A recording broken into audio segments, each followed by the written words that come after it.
আসসালামু আলাইকুম। মায়াবী ভৌতিকতার আজকের পর্বে আমি জাহিদ আপনাদের সবাইকে জানাই স্বাগত।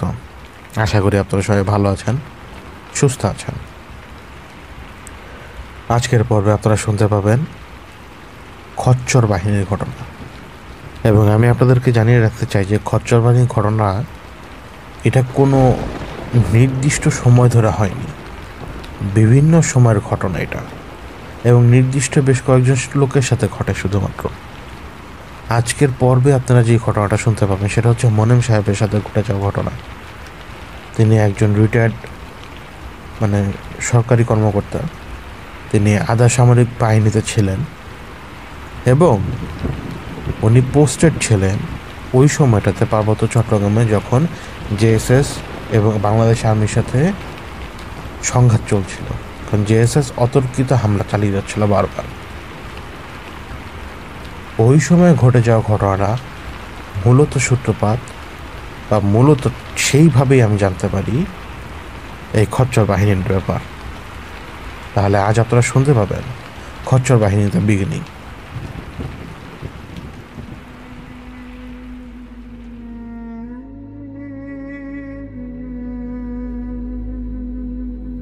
গত পর্বে আপনারা আব্দুল ডোম ঘটনায় একজন ব্যক্তির কথা শুনতে পেয়েছিলেন, যে ব্যক্তিকে আমি পরিচয় দিয়েছিলাম যে তার সাথে আমার সম্পর্ক অনেক দিনের, এবং তার বাসাতেই কিন্তু আব্দুল ডোমকে আনা হয়েছিল এবং সেই বিতিকিচ্ছির অবস্থাটা দাঁড়িয়ে গিয়েছিল সেখানে। তো সেই ভাই একদিন আমাকে ফোন দেয়, এখনকার কথা না, আরো কয়েক বছর আগের কথা। তা আমাকে ফোন দিয়ে সে বলে, দেখো একজন ব্যক্তি আছেন, রিটায়ার্ড পারসন, খুবই হাই লেভেলের লোক, আমি ওনাকে পড়াচ্ছি প্রায় 1 মাসের মতো। যতটুকু বুঝতে পারলাম ওনার একটু সমস্যা আছে, এবং উনি আকার ইঙ্গিতে আমার সাথে কথা বলার পরে আমি আবার তোমার গল্প করেছি তার সাথে, এবং সে তোমার কথাবার্তা আমার মুখ থেকে শোনার পরে সে খুবই আগ্রহী তোমার সাথে একটু কথা বলার জন্য। তো সেই রিটায়ার্ড পারসন তোমাকে দাওয়াত দিয়েছে, তুমি আগামী শুক্রবার একটু চলো আমার সাথে জুম্মার পরে। এবং নর্মালি আমি না করে দিই। আমি এরকম ইনভাইটেশন গ্রহণও করি না, অ্যাকসেপ্টও করি না, এবং এরকম কোথাও আমি যাইও না। কেউ ডাকলেই আমি কোথাও যাই না। এটা অ্যারোগেন্সের ব্যাপারটা না, কারণ আমি এইটুকু অন্তত বুঝি, যার বেশি দরকার সে কখনো আমাকে দাওয়াত দিবে না। সে ডিরেক্টলি বলবে যে আমার খুব বিপদ, আপনি একটু আসুন। তো আমি ডিনাই করার পরে আর কয়েকটা মাস পর এক রমজানের সময় তারাবি তখন শুরু হবে, আমাকে ফোন দিল সেই ভাই, এবং সে বলছে যে ওই যে রিটায়ার্ড পার্সনের কথা তোমাকে বলেছিলাম, তার খুব বিপদ, তার খুব ঝামেলা, তোমাকে ভাই আজকে যেতেই হবে। যেইভাবে হোক, তুমি কিছু করার না করো, তুমি একটু চলো, দেখে আসো কিরকম অবস্থা, ভালো লাগলে করলাম, না করলে নেই। তখন আমি ওনাকে জিজ্ঞেস করলাম যে আপনার এই রিটায়ার্ড পার্সনের বাড়ি কোথায় বা থাকে কোথায়। তখন সে আমাকে বললো যে বেশি দূরে না, 6-7 কিলোমিটার রেঞ্জের মধ্যেই। তখন আমি বললাম আচ্ছা ঠিক আছে, আমি তাই তারাবিটা শেষ করি তারপরে। তো তারাবি শেষ করে করেই 10-15 মিনিটের মধ্যেই একটা গাড়ি আসলো, এবং ওই গাড়িতে আমি উঠে গেলাম। ওই গাড়ির মধ্যে ছিল আমার ওই ভাই, এবং নিয়ে গেল সেই রিটায়ার্ড পার্সনের বাড়িতে। তিনি একটা অ্যাপার্টমেন্টে একটা নির্দিষ্ট ফ্লোরে থাকেন। আমার লিফট দিয়ে উঠতে অ্যালার্জি আছে, আমি লিফটে উঠলে আমার খুব খারাপ লাগে। উঠি না এমন না, কিন্তু উঠলে আমার খুব অস্বস্তি অনুভব হয়। তো আমি বললাম যে আমি লিফট দিয়ে যাবো না, আমি সিঁড়ি দিয়ে উঠবো। বলো যে এত উঁচু উঠবো তুমি? তো আমি বললাম যে না, আমার দরকার নেই, আমি লিফটে উঠবো না। আমার মন সায় দিচ্ছিল না লিফটে ওঠার ক্ষেত্রে। তো আমি সিঁড়ি দিয়ে যখন ওই ফ্লোরে আসার কথা, যে সিঁড়ি রুমটা নিচের ফ্লোরটা, উপরের ফ্লোরে কিন্তু সেই ব্যক্তি থাকেন, ওই রিটায়ার্ড পারসন। তো সেই ফ্লোরের নিচের ফ্লোরে যখন আমি আসলাম, সিঁড়ির গোড়াতেই আমি দেখলাম যে একটা ছোট্ট বাচ্চার মতো কেউ বসে আছে। একটা শিশু বাচ্চা, মানে এতটুকু সাইজ, এটা কিন্তু 1 বছরের রানা। এবং এই আমি দেখার পরই বুঝতে পারলাম যে ওরা মানুষ না। তা আমি ওই কুকুর যেভাবে তাড়ায় না, ওইভাবে তাড়ালাম শুশু করে। তো আমি শুশু করার সাথে সাথেই ওই ছোট্ট হাত পা দিয়ে যেইভাবে সিঁড়ি ভেঙে উপরের দিকে উঠলো, আমার কাছে স্বাভাবিক, কিন্তু একজন ব্যক্তির কাছে সেটা স্বাভাবিক না। আমি সিঁড়ি দিয়ে উঠলাম। এখন ওই ফ্লোরে এসে যখন সিঁড়িটা থামবে, ওই সিঁড়ি ঘরের, আমি সিঁড়ি ঘরের মাঝখানে দাঁড়ানো অবস্থা দেখলাম যে ঠিক ফ্লোরের মাথায় যে দিক দিয়ে সিঁড়িটা উঠবে, ওই জায়গায় সারিবদ্ধ হয়ে ছোট ছোট বাচ্চা দাঁড়ানো। কিন্তু এইবার একটু ভালো করে খেয়াল করলাম, এরা আবার কেউ বাচ্চা না, এদের এদের শরীরটাই বাচ্চার, মানে 1 বছরের চেয়ে তো কম। এদের চোখগুলো কেমন যেন মানে কুকুরের মতো একটু জল জল করছে, এবং এদের প্রত্যেকের মাথা কেমন যেন ট্যামা বা মোটা, আবার একটু চওড়া, আবার কমলা লেবুর মতো। এবং এদের এক একজনের চেহারা পুরুষের মতো। এদের মাথার ভারেই মনে হচ্ছে এরা যেন পড়ে যাবে, মানে মাথার আয়তনের কারণে শরীর তো কিছুই না। তো আমি মুখোমুখি তাদেরকে দেখছি। তো শুধুমাত্র আমি ডান হাতটা উঠিয়ে শুধু ইশারা করলাম, দেখেন থেকে সর। আমি মনে করেছিলাম ওরা পিচাস, তা আমি শুধু ইশারা দিলাম সর, তো ওরা সরে গেল। কিন্তু সরে যাওয়ার সময় আমার সাথে আই কন্ট্যাক্টটা ওরা বজায় রাখে। এবং শেষ ব্যক্তিটা, মানে শেষ বাচ্চাটা যখন এখান থেকে সরে আমার চোখের সামনে থেকে, আমি সিঁড়ির উপরে ধাপ ধাপিয়ে উঠে যাই। মানে 3-4 ধাপ তো সিঁড়ির, মানে 8-9টা সিঁড়ি হবে, কিন্তু যে 3-4 ধাপে আমি উঠেছি উপরের দিকে। ওঠার পর দেখি যে ওরা নাই, কিন্তু থপ থপ থপ থপ করে দৌড় দিয়ে যে গেছে ফ্লোরে, সেই থপথপানির শব্দটা আমি শুনতে পাচ্ছিলাম। এবং ততক্ষণে সে লিফটটা খুলে, যে লিফটে কিন্তু আমার সেই ভাইটা ছিল এবং তার সাথে এই রিটায়ার্ড পার্সনের যে কোনো একজন আত্মীয় বা কোনো লোক, তারা লিফটে উঠছিলেন উপরে। কেন স্লো হয়ে গেছে আমিও জানি না, কিন্তু থপথপানির শব্দটা যখনই তারা লিফট খুলে বেরোলো, থেমে গেল, কোনো শব্দ নেই। ওই দরজাটা খোলা হলো, যিনি দরজা খুললেন সেই রিটায়ার্ড পার্সন, তিনি হচ্ছেন, তার নামটা একটা শব্দই বলা যায়, সেটা হচ্ছে মোনেম। পুরো নামটার বললাম না। তো মোনেম সাহেব ঢোকার জন্য বললেন। তো ওনার ফ্ল্যাটে যখন আমি ঢুকলাম, ওনার ছেলে দাঁড়ানো, ওনার ছেলের মেয়ে, তারপরে হচ্ছে ওনার ছেলের বউ, ওনার ছেলের কোলে আবার ছোট্ট একটা বাচ্চা, ওনার নিজের স্ত্রী, ওনার মা, ওনার 2 মেয়ে, মেয়ের এক ছেলে সম্ভবত। তারা কেমন যেন মানে একটু ভীত। আমি ভালো করে যেটা খেয়াল করলাম, কিছু সময়ের জন্য মনে হলো যে পুরো ড্রয়িং স্পেসটা ফাঁকা, কেউ নাই, মানুষগুলো আছে শুধুমাত্র, কোনো সমস্যা নেই। কিন্তু এরপরে আমার কানে না তালা লেগে গেল, এবং তালা লেগে যাওয়ার পরপরই একটা শব্দ আসলো, থপথপানোর শব্দ। ছোট্ট একটা পা থপথপিয়ে হাঁটছে। ওই হাঁটার শব্দের দিকে তাকানোর পর আমি দেখতে পেলাম একটা স্পেসিফিক রুমের, এই মুহূর্তে লাইট বন্ধ, এই ড্রয়িং রুম থেকে যতটুকু আলো সেদিকে যাচ্ছে, ওই আলোর অপোজিট পাশে পুরো ঘর ভর্তি কয়েক হাজার চোখ। এদের এক একজনের শুধু মাথায় দেখা যায়, হাত পা কিচ্ছু দেখা যায় না। মনে রাখতে হবে ওদের সাইজ কিন্তু নিউবর্ন বাচ্চার মতো, কিন্তু ওদের মাথা এতটাই বড়, এবং এক একজনের মাথার সাইজ এক এক রকম। ওদের মাথার ভারী ওরা মনে হবে যে পড়ে যাচ্ছে। তা আমি ওদের দিকে তাকিয়ে চিন্তা করলাম যে এরা কি পিচাস না অন্য কিছু। পিচাস হলে কিন্তু এতজন এইভাবে কোনো গর্তেই থাকতো না এই জায়গায়। তো ওদেরকে দেখার সাথে সাথেই আমি আমির সাহেবকে ডাকলাম এবং আমরা নর্মালি টেবিলে বসলাম। তো মোনেম সাহেব নিজে পরিচয় দিলেন, তিনি একজন প্যারামিলিটারি ফোর্সের আধা সামরিক কর্মকর্তা আর কি, এবং তিনি কি কি করেছেন সেটা একটা ব্রিফ দিলেন আমাদেরকে, যে উনি ওনার কর্মজীবনে কি করেছেন, কি আসার বিষয়।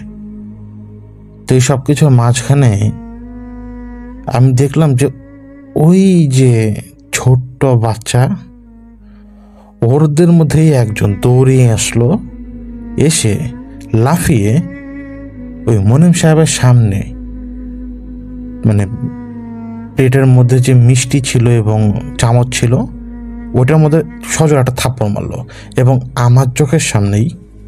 আমি তো দেখলাম যে শিশু বাচ্চাটা, মোনেম সাহেব এবং বাকি সবাই শুধু দেখলো যে অদৃশ্য কোনো কিছুর আঘাতে প্লেটটা উল্টে ফ্লোরে পড়ে ভেঙে গেছে, এবং ওই প্লেটে বাড়ি মেরেই কিন্তু সেই শিশুটা থপথপি আবার দৌড় দিয়ে ভাগে, ঠিক এক্স্যাক্ট ওই রুমের মধ্যে। এটা আমি নোটিস করি, কিন্তু তা কাউকে কিছু বলার দরকার মনে করিনি, কারণ কোনো কিছু বলার সময় আসেনি। কারণ আমাকে জানার দরকার যে এখানে কেন সমস্যা। যদি সমস্যা হতো তাহলে শুরুতেই আমাকে বলে দিত কেউ, বা এই যে যে ভাই আমাকে নিয়ে এসছে তাকে বলে দিত যে আমি এই সমস্যার সমাধান কিভাবে করব, বা সমস্যাটা হলো কিভাবে, এই প্রশ্নটা থাকতো। উনি যেহেতু আমার সাথে কথা বলতে চেয়েছে, তার মানে এই সমস্যার ব্যাপারে উনি আগে থেকে অবগত, সুতরাং এখানে ইনফরমেশনের অভাব নেই। তো সেই দিন আমি কোনো কিছু না করে চলে আসি, কারণ রাত প্রায় 12টা বেজে গেছে ততক্ষণে। এবং মোনেম সাহেব আমাকে বলে যে তাকে পরের দিন একটু একা সময় দেওয়ার জন্য। তো যখন বের হয়ে আসি তখন মোনেম সাহেব আমাকে নর্মালি জিজ্ঞেস করেছিল যে কি বুঝলাম বা কি আসার বিষয়। আমি মোনেম সাহেবকে শুধু এইটুকু বললাম, এই যে থপথপে যে হাঁটে ওই রুমের মধ্যে যে এতজন, ওই রুমে কে থাকে? আপনারা যেই থাকেন না কেন ওই রুমে থাকবেন না। ওই রুম ভর্তি ওরা, আমি ওদেরকে দেখেছি ওই রুমে। তো মোনেম সাহেব আমার এই কথাটা শুধুমাত্র শুনলেন। দরজা দিয়ে বের হয়ে আসলাম এবং বাড়িতে ফিরে এলাম। আমার ওই ভাই তো জিজ্ঞেস করা শুরু করলো যে ভাই তুমি কি দেখলা, কি আসার বিষয়? না, আমি বললাম যে দেখেন ভাই, আমি দেখলাম যে ছোট একটা বাচ্চা দুধ দিয়ে যায়। আর টিপিক্যালি আমরা বাংলাদেশের মানুষ যেভাবে এই সমস্ত ব্যাপারে কথাবার্তা বলি, তা আমার এই ভাইও ব্যতিক্রম না। মানে ব্যাপারটা কীরকম, মানে তাদের কাছে এটা এক্সাইটমেন্টের মতো। আমি তো এখানে বসা অবস্থা আমির সাহেবকে ডেকেছিলাম, তো আমির সাহেব তখন এসেছিলেন, এবং আমি নিচে নামার সময় কিন্তু বুঝতে পেরেছিলাম যে আমির সাহেব এখানে আছেন, এবং তিনি পুরো ফ্ল্যাটটা ঘুরছিলেন। আমি শুধুমাত্র আমার বাসায় আসার আগ মুহূর্তেই আমির সাহেবের কাছ থেকে জানতে পারি যে এইখানে যারা আছে তারা এই এলাকারই লোক না, তাদের এখানে থাকারই কথা না, তারা এখানকার বাসিন্দাই না। তারা এমন এক জায়গার বাসিন্দা যেখানে শুধুমাত্র সব পাহাড়, এই সমতল ভূমির বাসিন্দা তারা না, এবং তারা হচ্ছে খচ্চর বাহিনী। আমির সাহেব আমাকে আবার এটা বলে দিয়েছিলেন যে এদের হিস্ট্রি অনেক বড়, আমি তোমাকে 2 দিন পরে জানাবো। উনি আমাকে আবার সাবধান করে দিয়েছিলেন যে আমি যাতে ওই ব্যক্তির সাথে আবার দেখা না করি, মোনেম সাহেবের সাথে। কিন্তু তারপরও আমাকে মোনেম সাহেবের সাথে দেখা করতে হয়। এখন আমির সাহেব মোনেম সাহেবের সাথে দেখা করতে এই জন্যই না করেছেন, কারণ স্বাভাবিকভাবেই উনি একজন রিটায়ার্ড পার্সন যিনি প্যারামিলিটারি ফোর্সে ছিলেন। আর একজন সরকারি কর্মকর্তাকে আমি কেউই বিশ্বাস করতে পারি না, কারণ ক্ষমতার অপব্যবহার করতে সময় লাগে না। যখন ওনার মনে হবে উনি করবেন কি, একটা ফোন করে দিবেন, বলবেন যে এটা হচ্ছে ফ্রড, এটা হচ্ছে চোর, এটা হচ্ছে ডাকাত, থেকে ধরে নিয়ে যান। আইনটাকে তারা এভাবে ইউজ করে, যেটাকে বলে মানে ক্ষমতার অপব্যবহার। তো এই জন্য একটু সাবধান থাকতে হয়। তো রিটায়ার্ড পার্সন বা সরকারি কর্মকর্তা শুনলেই যতটুকু পারি আমরা এড়াই। তারপরও উনি নিজে পার্সোনালি আমাকে ফোন দেন এবং ফোন দিয়ে ওনার যে মিলিটারির যে আন্দাজ, মিলিটারিতে চাকরি করার কারণে, মিলিটারিতে থাকার কারণে, মিলিটারি ট্রেনিং পাওয়ার কারণে তাদের যে মানে কথাবার্তার যে ধরন, আমি ওই কথাবার্তা ধরনের সাথে পেরে উঠতে পারি নাই। আমি ওনাকে ডিনাই করতে গিয়েও পারিনি। উনি যেহেতু আমাকে পার্সোনালি ফোন দেন, আমি আবার তার সাথে যে দেখা করি, তিনি আমাকে বলেন যে তার সাথে ইফতার করতে, কিন্তু তার সাথে যাতে আমি আসরের নামাজটা পড়ি এবং তার সাথে এরপরে যাতে আমি ওই সময়টুকু দিই, ওই ইফতারের আগ পর্যন্ত সময়টুকু সে শুধু আমার সাথে কথা বলবে। মোনেম সাহেব বললেন তখন তিনি মিলিটারিতে মানে প্যারা মিলিটারিতে তখন একটা পোস্টিংয়ে ছিলেন।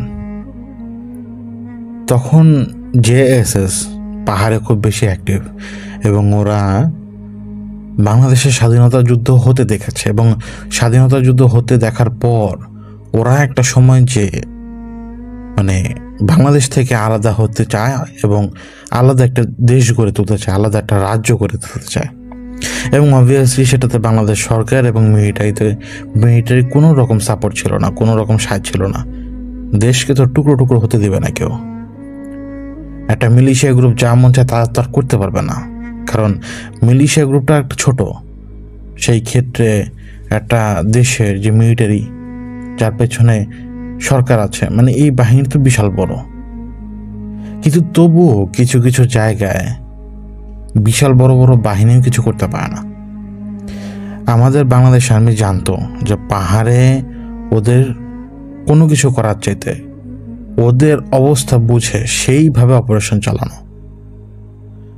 পাহাড় অস্থিতিশীল ছিল, মাঝে মাঝে গেরিলা হামলা হতো বাংলাদেশ আর্মির উপরে। এরপরও পাহাড়ে কিছু বাঙালি পরিবার ছিল যাদের মূলত সিকিউরিটি দেওয়ার দরকার ছিল বেশি, কারণ ওই জেএসএস বা ওই মিলিশিয়া গ্রুপ ওরা বাঙালিদের টার্গেট করতো, খুন করে ফেলতো, রীতিমতো গুলি করে মেরে ফেলতো, ব্রাশ ফায়ার করে। তো বাঙালি ফ্যামিলিগুলোকে শেল্টার যেরকম দিতে হবে ঠিক তেমনি আরও দূর দূর থেকে বাঙালি পরিবার নিয়ে আসা হচ্ছিল,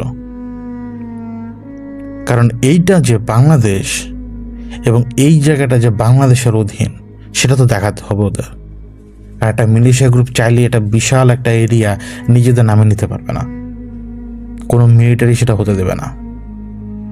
এখন এই যে বাঙালি পরিবারগুলোকে নিয়ে আসা হলো, এদের সাথে সাথে আন্ডার কভার অনেকগুলো লোককে পাঠানো হলো,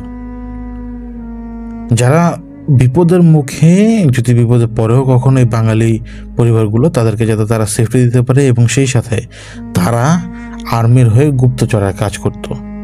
এবং এই মোনেম সাহেব তিনি কিন্তু মেডিক ছিলেন, মানে ডাক্তার ছিলেন আর্মিতে, প্যারামিলিটারি ফোর্সে যখন তিনি ছিলেন তখন তিনি একজন ডাক্তার। তো তারও এরকম একটা ডিউটি পড়ে তখন সেইখানে একটা বাঙালি অধ্যুষিত এলাকায় তিনি যান। আন্ডার কভার হলেও মূলত তিনি একজন ডাক্তার, এটাই ছিল তার আসল পরিচয়টাই তিনি যেহেতু সেখানে দিচ্ছিলেন, তিনি কিন্তু একজন ডাক্তার। এবং পাহাড়ে তিনি প্রায় কয়েক বছর কাটান। সমস্যা হয়নি এমন না, কিন্তু সমস্যা হয়েছে একবার না অনেকবার, বিভিন্ন রকমের সমস্যা। এবং পাহাড়ে যে মিলিশিয়ারা ছিল, এই মিলিশিয়া বা এই ওরা জেএসএস ওরা কিন্তু মানে পুরোপুরি নিজেদের মধ্যেও কিন্তু ওরা শক্ত ছিল না, ওদের মধ্যে গ্রুপ ছিল, ডিভাইডিং ছিল। এরকমই একটা গ্রুপ ছিল যে গ্রুপটা আবার বাংলাদেশ আর্মির সাইডে ছিল, ছোটোখাটো একটা গ্রুপ। তো মোনেম সাহেব একবার কোনো এক কাজে দিয়ে ফেসে যান, উনি আর ব্যাক করতে পারেননি এবং ওই সময় মিলিশিয়াদের কারণে তিনি রাস্তা হারিয়ে ফেলেন। মিলিশিয়াদের একটা কোনো ঘটনার কারণে তিনি রাস্তা হারিয়ে ফেলেন এবং তার সাথে ছিল ওই পাহাড়ি একটা ছেলে। তো ওই পাহাড়ি ছেলের সাথে তিনি যখন রাস্তা হারিয়ে ফেলেন, স্বাভাবিকভাবে পাহাড়ে কিন্তু রাস্তা খুঁজে বের করা খুব মুশকিল, খুব খুব খুব মুশকিল। কেউ একবার দিক হারিয়ে ফেললে আর খুঁজে পাবে না। এবং তিনি পাহাড়ে হারিয়ে যান, মোনেম সাহেব পাহাড়ে হারিয়ে যান। তো তখন তো উনি আন্ডার কভার, ওনার কাছে তার তো জিনিসপত্র থাকার কথা না। পাহাড়ে তাকে প্রায় কয়েকদিন সার্ভাইভ করতে হয়, বিভিন্ন রকমের ফলমূল খেয়ে, একটা সময় পাখি ধরে পাখি মেরে মেরে খেতে হয়েছে তাকে। কিন্তু সেই সময়ে তিনি মুখোমুখি হয়েছিলেন খচ্চর বাহিনীর, যে খচ্চর বাহিনীর কথা আমি আপনাদেরকে বলেছিলাম। পাহাড়ে হারিয়ে যাবার পর প্রথম রাত একেবারে নির্ঘুম একটা রাত কাটে তার। মনিম সাহেব রাতে ঘুমাতে পারেননি। তিনি আশ্রয় নিয়েছিলেন একটা গাছে, এবং সেই গাছে আশ্রয় নিলেও পোকামাকড়ের হাত থেকে তিনি রক্ষা পাননি। এবং সারা রাত এবং যেদিন হারিয়ে গেছে সেদিনও তিনি কিছু খেতে পারেননি। পরের দিন ওই যে পাহাড়ি যে ছেলেটা ওনার সাথে ছিল, তার দ্বারাই পাহাড়ের ফলমূল খেয়ে তিনি কোনো রকমের নিজের ক্ষুধাটা মিটান। একদিন পরেই হঠাৎ পাহাড়ে বৃষ্টি নামলো, এবং টিপ টিপ টিপ টিপ করে বৃষ্টি হচ্ছে। ওনাকে তো ফিরতে হবে, এবং এই পাহাড়ি লোকেরা রাস্তাঘাট ধরতে পারে। তো এই যে পাহাড়ি ছেলেটার সাথে তিনি যে বিচ্যুত হয়ে গেলেন, এই ছেলেটা কোনো মতে রাস্তাঘাট ধরতে পারছিল না, কেন যেন। তো ওনারা বনের মধ্যে কিন্তু রাস্তা হারিয়ে ফেলেছেন পাহাড়ি এলাকাতে। এর মধ্যে একদিন রাতের বেলা, এটা সম্ভবত দ্বিতীয় দিন, যেদিন উনি হারিয়ে গেছেন তারপরের দিন, একদিন রাতের বেলা, তখন বৃষ্টি থেমে গেছে, কিন্তু প্রচণ্ড ঠান্ডা লাগছে মনিম সাহেবের। ওই ছেলেটা আরেক গাছে, মনিম সাহেব আরেক গাছে। পাহাড়ে কিন্তু এই বৃষ্টির মধ্যে মাটিতে থাকা সম্ভব না, কোনো মতে সম্ভব না, এবং গাছে আরো বেশি ঝামেলা হয়ে যায়। কিন্তু তারপরও উনি গাছে অবস্থান নিয়েছিলেন। তো সেইখানে তিনি মোটামুটি সেফ। কিন্তু রাতের বেলা যখন তিনি ঘুমাচ্ছেন, তার কান সজাগ হয়ে যায় এবং তার ঘুম ভাঙে। ঘুম ভাঙার পর তিনি শুনতে পান যে একটা দলবল হেঁটে যাচ্ছে, এবং হালকা কেমন যেন একটা আলো। দলবলটা যে হেঁটে যাচ্ছে, তাদের সামনে যত ঝোপঝাড় আছে, যত কিছু আছে, বড় বড় গাছপালা নয়, শুধুমাত্র ঝোপঝাড়গুলো, এগুলোকে অনায়াসে পাড়িয়ে চলে যাচ্ছে। ওই আধো ভাঙা ঘুমে উনি বুঝতে পারেননি উনি কি দেখছেন, কিন্তু ঘাড় ঘুরে যতটুকু পেরেছেন বোঝার চেষ্টা করেছেন যে তিনি আদতে কি দেখেছেন। তার একবার মনে হলো যে তিনি চোখে ভুল দেখেছেন, কারণ এটা তো হবার নয়। তিনি দেখেছেন সারি সারি ছোট ছোট ছোট ছোট মানুষ হেঁটে যাচ্ছে, সারি সারি ছোট ছোট মানুষ হেঁটে যাচ্ছে, এবং তাদের হাতে বিভিন্ন রকমের জিনিসপত্র। ওই রাতের বেলা যখন ওই ব্যাপারটা তিনি লক্ষ্য করেন, ধরে নিলেন যে এটা তার মস্তিষ্কের সমস্যা, কারণ তিনি তার রাস্তা হারিয়ে ফেলেছেন। রাস্তা হারিয়ে ফেলে তো বড় বিপদ। সাইকোলজিক্যালি মানুষ তখন অন্যরকম হয়ে যায়। নিজের উপরে পুরো ফুল কন্ট্রোল ছিল মনিম সাহেবের। রাতের বেলা, এটা তখন হয়তো শেষ রাত, আরেকবার তার ঘুম ভাঙে, এবং আরেকবার যখন তার ঘুম ভাঙে, তিনি শুনতে পান অদ্ভুত গলায় ডাক এবং অদ্ভুত গলায় গান গাওয়ার শব্দ। সেই সাথে অদ্ভুত একটা শব্দ, মনে হলো যে একবার হয়তো শঙ্খ বাজাচ্ছে, আবার মনে হবে যে হয়তো বাঁশি বাজাচ্ছে, কিন্তু ভালো করে বুঝতে পারার পর আইডেন্টিফাই করতে পারলেন মনিম সাহেব যেটা পাতার বাঁশি, এবং এক মায়াবী সুর, সেই সাথে গান। এই গানের ভাষা উনি জানেন না, দূর থেকে ভেসে আসছে।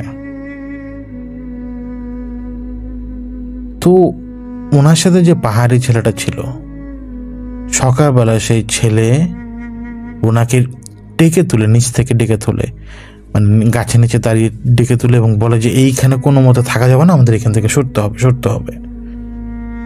মনিম সাহেব স্বাভাবিকভাবেই মনে করলো যে ছেলে হয়তো রাস্তা চিনতে পেরেছে, তাহলে ছেলে পেছনে পেছনে যাই। ছেলে রাস্তা চিনতে পারেনি, বরঞ্চ ছেলে ওই বিপদটাকে আশঙ্কা করে, যে বিপদের আভাসটা মনিম সাহেব দুবার পেলেও ওই ছেলে দুবার যতবারই শুনেছে অতবারই বুঝে গিয়েছে যে এই বনে খচ্চর বাহিনীর এলাকায় তারা চলে এসেছে। তো যখন ওই ছেলে তাকে নিয়ে চলে যাচ্ছে, ছেলেটা কিভাবে কেন যেন বারবার বলছিল যে এখান থেকে সরতে হবে, এখান থেকে পালাতে হবে। তো মোনেম সাহেব খপ করে ওকে জিজ্ঞেস করে বলল যে কি ব্যাপার, কি পালাতে হবে কেন, এভাবে পালাতে হবে কেন? তখন ছেলেটা বলল যে সাহেব, আপনি তো জানেন না এখানে অনেক কিছু আছে, এখানে শুধু মানুষ না, এখানে শুধু ওই মিলিশিয়াদের একটা নামে ডাকতো। ওরা বললো যে এখানে শুধু ওরা থাকে না, অন্য কিছু থাকে। সাহেব, এখানে থাকা যাবে না, সূর্যের রাস্তা ধরেন, সূর্য যেদিকে আছে সূর্য মাথা বরাবর রেখে আমাদেরকে বাম দিকে যেতে হবে। এখন সূর্য ধরতে পারছেন না তারা, কারণ মেঘলা আকাশ, ধরবেন কিভাবে? তো তারা চলছেন, ঝিরঝির বৃষ্টি শুরু হয়ে গেছে, পিছলে একদম মানে কাদা কর্দমাক্ত রাস্তা। কোনো একটা সময় একটু রেস্ট নেওয়ার জন্য তারা একটু দাঁড়ান, হিসাব করতে থাকেন যে তিনি মানে যেই জায়গায় ছিলেন এই ডিউটি দেওয়ার সময়, যেখানে আবার আসলেন সেখান থেকে রাস্তা হারিয়ে এখন তিনি কোথায় আছেন হিসাব কষার চেষ্টা করলেন। কারণ যত কিছুই হোক একটা নির্দিষ্ট দূর ধরে হাঁটলে লোকালয় তো পাওয়া যাবে না, আগে লোকালয় যেতে হবে, তারপরে সব। সেটা ইন্ডিয়া হোক আর বাংলাদেশ হোক, এটা তখন ম্যাটার করে না, উনি তখন নিজের পরিচয় সহজে দিতে পারবেন। ওনার একটু বিশ্রাম করার জন্য একটু বসলো। তো মোনেম সাহেব একটা গাছের নিচে বসেছেন, যে গাছটা প্রকাণ্ডভাবে বড়, কিন্তু ওই ছেলেটা আশপাশে ফলমূল খুঁজছিল যেগুলো খেলে ক্ষতি হবে না। তো ছেলেটা যখন ফলমূল এগুলো সংগ্রহ করে যখন ফিরে আসে, তখন ফিরে আসার পরে সে মোনেম সাহেবকে দেখে যেটা গাছে নিচে বসে আছে, যে গাছটা খুবই বিশাল। ছেলেটার সাথে সাথে আটকে ওঠে, কারণ ছেলেটা মোনেম সাহেবকে বলেছিল যে ছেলেটা দেখতে পায় ওই বিশাল গাছের উপরে একদম আগাতে, মানে পাতা যত আছে তার চাইতে বেশি ছোট্ট ছোট্ট খচ্চর আছে। তো যখন ওই খচ্চরের কথা বলল, মোনেম সাহেব উপরের দিকে তাকালেন, এরপর আবার ওই ছেলের দিকে তাকিয়ে হাসলেন, বললেন যে কিসের খচ্চর? তো আমরা তো ওই জিনিসটাকে খচ্চর বলি। উনি তখন আরেকটা প্রাণীকে ডেসক্রাইব করলেন ওই ছেলের সামনে। তো ওই ছেলে বলল যে না হুজুর, মানে না সাহেব, এটা আপনি জানেন না, আমরা জানি এখানে কি আছে। এখনো এই জিনিস আপনার পিছনে লেগে গেছে, কারণ আমি ওদেরকে দেখতে পেয়েছি, আপনি দেখতে পাননি। ওরা আমাকেও মেরে ফেলবে, আপনাকেও মেরে ফেলবে, আমাদের এখান থেকে যেতে হবে সাহেব। তো ওই ছেলের কথায় মোনেম সাহেব অত বেশি গুরুত্ব দেননি। মোনেম সাহেব হিসাব করছেন যে উনি কিভাবে ইমিডিয়েটলি লোকালয় যাবেন, এখান থেকে পালানোর কথা তো ওনার মাথায় আসছে না। ওই দিন ওই বিশ্রাম নেওয়ার সময় হঠাৎ বেশ কয়েকটা রাউন্ডের শব্দ পান, মানে গুলির রাউন্ডের শব্দ পান। বেশ কয়েক রাউন্ড গুলি যে ছোড়া হয়েছে সেই শব্দটা তিনি পান। এখন মিলিটারি ব্যাকগ্রাউন্ডে থাকার কারণে মোনেম সাহেব খুব সহজে ধরতে পারেন যে ফায়ারটা 1.5 থেকে 200 হাতের মধ্যে হয়েছে, আশপাশে 1.5 থেকে 200 হাত ডিস্টেন্সের মধ্যে ফায়ার হয়েছে। তো একটা ভালো খবর যে তিনি এখনো পথ হারাননি, মানে এই দিকে এই যে এসএস বা এই যে মিলিশিয়া গ্রুপটা আছে এদের চলাফেরা আছে, কিন্তু ফায়ারটা তো তাড়াতাড়ি খুব কাছে হয়েছে। এখনই যদি না সরে, যদি এই মিলিশিয়ার সামনে পড়ে, মিলিশিয়াতে 1 সেকেন্ডও সময় নেবে না, ব্রাশ ফায়ার করে ফেলবে। তো সেইখান থেকে তারা মানে মিলিটারি স্টাইলে, মানে একটা পজিশন ধরে তিনি সেই জায়গা থেকে ওই ছেলে সহ পালিয়ে আসেন। নিজেদের চলাফেরাকে একদম শব্দহীন করে তারা ওই জায়গাটা ত্যাগ করে আরো এক জায়গায় এসে পৌঁছায়। কিন্তু এদিকে বৃষ্টি ধীরে ধীরে বাড়তে শুরু করে। নিচে যতক্ষণ থাকবেন অতক্ষণ পানির ছিটা আসতে থাকবে শরীরে, এবং শরীর কখনই শুকাবে না। এবং একবার ঠান্ডা লেগে গেলে অবস্থা আরো বেগতিক হয়ে যাবে। কিন্তু তবুও মোনেম সাহেব একসাথে থাকার ডিসিশনটা নিলেন না। ওই ছেলেটাকে তিনি আলাদা রাখলেন, নিজেকেও তিনি আলাদা রাখলেন। তিনি আসলে ওই ছেলেটার গায়ের গন্ধ সহ্য করতে পারছিলেন না, পাহাড়ি ওই ছেলেটার। রাত ঘনিয়ে আসছে, ধীরে ধীরে অন্ধকার হয়ে আসছে। বনে অন্ধকার হয় একেবারে সূর্য ডোবার অনেক আগে থেকেই। সূর্য ডুবে না, কিন্তু তার আগে অন্ধকার হয়ে আসে। আলো থাকে, কিন্তু ধীরে ধীরে ধীরে ধীরে সে আলো গায়েব হয়ে একদম ঘুটঘুটে অন্ধকার হয়ে যায়, এবং সেইভাবেই ঘুটঘুটে অন্ধকার। মাথার উপরে যে গাছ আছে এখন, সেই গাছের উপরে ওই বন জঙ্গলের গাছের ডাল ভেঙে একরকম ছাউনি করে সেটার মধ্যে অবস্থান নিয়ে রেখেছিলেন। তো তার গায়ে তেমন পানি পড়ছিল না, কিন্তু গাছের মধ্যে থাকা খুবই কঠিন। গাছের মধ্যে আপনি চাইলে আপনার মন মতো থাকতে পারবেন না। রাতের বেলা চারদিক ঘুটঘুটে অন্ধকার এবং শুধুমাত্র টপ টপে বৃষ্টি পড়ার শব্দ। হঠাৎ সে পাহাড়ি ছেলেটা যেটা তার সাথে ছিল, তার কেমন যেন মনে হলো যে সে বাঁচবে না। এই ঘুটঘুটে অন্ধকারের মধ্যেও মোনেম সাহেবের মনে হলো যে পাহাড়ি ছেলেটা কিছুক্ষণের মধ্যে হয়তো মারা যাবে, হয়তো ওকে মেরে ফেলবে কেউ। এই চিন্তা ভাবনাটা তার মাথার মধ্যে কাজ করতে শুরু করে। তো এই চিন্তা করতে করতে করতে করতেই একসময় তার চোখ লেগে আসে। চোখ লেগে আসার পরে মোনেম সাহেব দেখতে পান এই জঙ্গলে, এই অন্ধকার জঙ্গলের মধ্যে টিপটিপিয়ে পানি পড়ছে। ছোট্ট একটা ফুটো, ঝিঝি পোকা, সেই ফুটোটা, সেই ঝিঝি পোকা বের হয়ে এসছে। আর সেই ফুটোর মধ্য থেকে একটা ছায়ার মতো কোনো কিছু বেরিয়ে এলো। তার পেছনে আরো একটা ছায়া। ধীরে ধীরে ধীরে ধীরে পুরো জঙ্গলে, গাছের গোড়ার কাছে, জঙ্গলি গাছের গোড়ার কাছে, ঘাসের কাছে, সমতল মাটির মধ্যে ছোট্ট ছোট্ট গর্তের ভেতর থেকে এক এক করে ছায়া বের হয়ে আসছে। এবং এক একটা ছায়া গর্ত থেকে বের হয়েই সে ছোট বাচ্চার রূপ নিচ্ছে।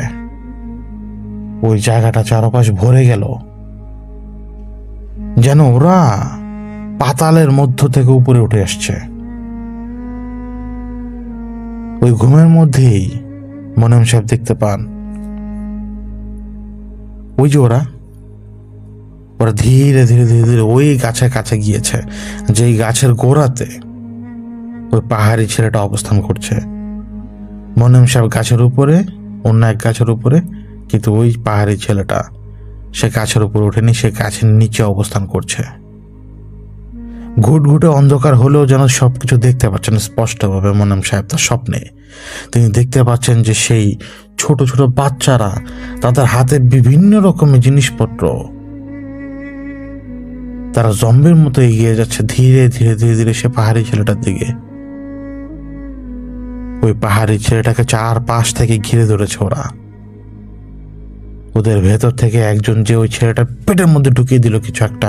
পেটের মধ্যে ঢুকিয়ে দেওয়ার সাথে সাথে ছেলেটা চিৎকার করে উঠল, এবং ওই চিৎকারে তার নিজের ঘুম ভাঙল মোনেম সাহেবের। মোনেম সাহেব শুনছেন ওই পাহাড়ি ছেলেটার আর্তনাদ, তাকে কেউ জিন্দা ফাড়ছে।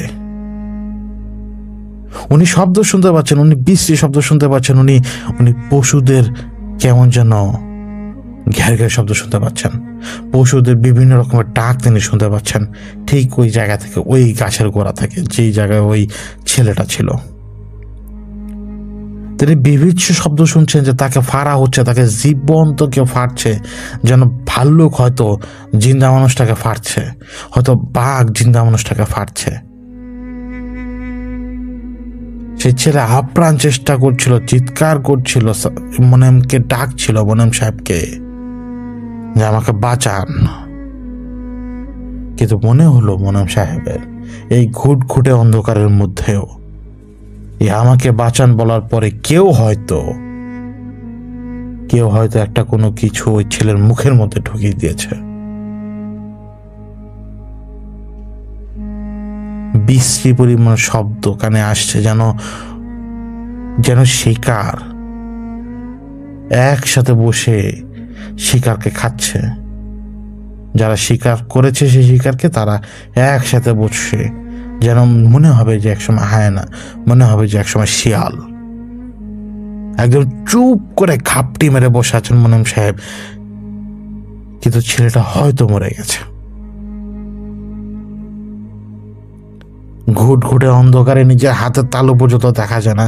যেদিকে তিনি তাকাবেন শুধু অন্ধকার, অন্ধকার, অন্ধকার। সে সাথে শুধুমাত্র টিপ টিপিয়ে পড়া পানির বৃষ্টি, টিপ টিপিয়ে বৃষ্টি পড়ার শব্দ। সকালে আলো ফোটার পরে যখন আলো ওনার চোখে যায়, রাতে তো উনি অনেকক্ষণ ঘুমাতে পারেননি। তাকিয়ে উঠে দেখলেন ওই গাছের দিকে তাকিয়ে যে রাতে তিনি যারা দেখেছেন তা তো স্বপ্ন। ওই ছেলে ঠিক আছে তো? কিন্তু না, ওই পাহাড়ি ছেলেটার লাশের একটা অংশ দেখা যাচ্ছে। ওই ছেলেটার ঘাড় এমন ভাবে বিচ্ছিন্ন হয়েছে গলা থেকে, গলার সাথে লেগে আছে ঠিকই, তাকে কেউ জবাই করেনি। মানে এইখান থেকে একটু মাংস, ওইখান থেকে একটু মাংস, ওইখান থেকে একটু, এখান থেকে একটু, যেন তাকে খুবলে খুবলে খেয়েছে। আপাতত দৃষ্টিতে দেখলে মনে হবে যে নেকড়ের কাজ, অথবা শিয়ালের কাজ, অথবা বন কুকুরের কাজ, অথবা হায়নার কাজ। ওই পাহাড়ি ছেলেটার শরীরটাকে ওরা খুবলে খুবলে নিয়েছে। মোনেম সাহেব এটা দেখে বমি করে ফেলেছিলেন প্রায়, কিন্তু তারপরও নিজেকে সামলে নেন এবং তাকে রাস্তা খুঁজে বের করতে হবে। এইভাবে তিনি এখানে বেশি দিন থাকতে পারবেন না। যখন রাস্তা খুঁজতে নামলেন, হেঁটে যাচ্ছেন তো হেঁটে যাচ্ছেন, হেঁটে যাচ্ছেন তো হেঁটে যাচ্ছেন, ঘুরে ফিরে ঠিক একই জায়গায় আবার চলে আসছেন। হেঁটে যাচ্ছেন তিনি ঠিকই, পথ ফুরোচ্ছে না, কিন্তু হঠাৎ তিনি আবার সেই জায়গায় চলে আসছেন, ঠিক যেই জায়গায় তিনি মানে গত রাতে তিনি ক্যাম্পিং করেছেন, যেই জায়গায় ওই পাহাড়ি ছেলেটা খুবলে খাওয়ার লাশটা রয়েছে। তখনও দুবার তিনি চেষ্টা করলেন, দুবারই তিনি ঘুরে ঘুরে ঘুরে ঘুরে আবার একই জায়গায় এসে পৌঁছালেন। এবার তিনি ভাবতে লাগলেন যে হয়তো এটা একটা দেজাভু, কিন্তু রাত তো তাকে কাটাতে হবে। তিনি আবারও চলতে শুরু করলেন। এবার তিনি একটা মাপ রেখে রেখে রেখে রেখে হাঁটতে শুরু করলেন। এবার তিনি একই জায়গায় এসে পৌঁছাননি, কিন্তু এবার তিনি যেই জায়গায় এসে পৌঁছেছেন তার সামনে একটা গিরিখাতের মতো অন্ধকার হয়ে আসছে। হয়তো হয়তো তখন গ্রীষ্মকাল হতে পারে, হয়তো তখন বর্ষাকাল হতে পারে, হয়তো তখন শীতকাল হতে পারে, কিন্তু এই বনে সময়ের আগে অন্ধকার হয়ে আসে। অন্ধকার ঘনিয়ে আসতে দেখে চারপাশে তাকিয়ে তিনি কোথাও বড় কোনো গাছ পেলেন না যে গাছে তিনি আশ্রয় নিতে পারবেন। হন্যে হয়ে খুঁজলেন, কোথাও বড় গাছ নেই। যা আছে তা কোনো মতে তাকে নিতে পারবেন, এবং নিতে পারলেও সেইখানে বসে থাকাই দায়।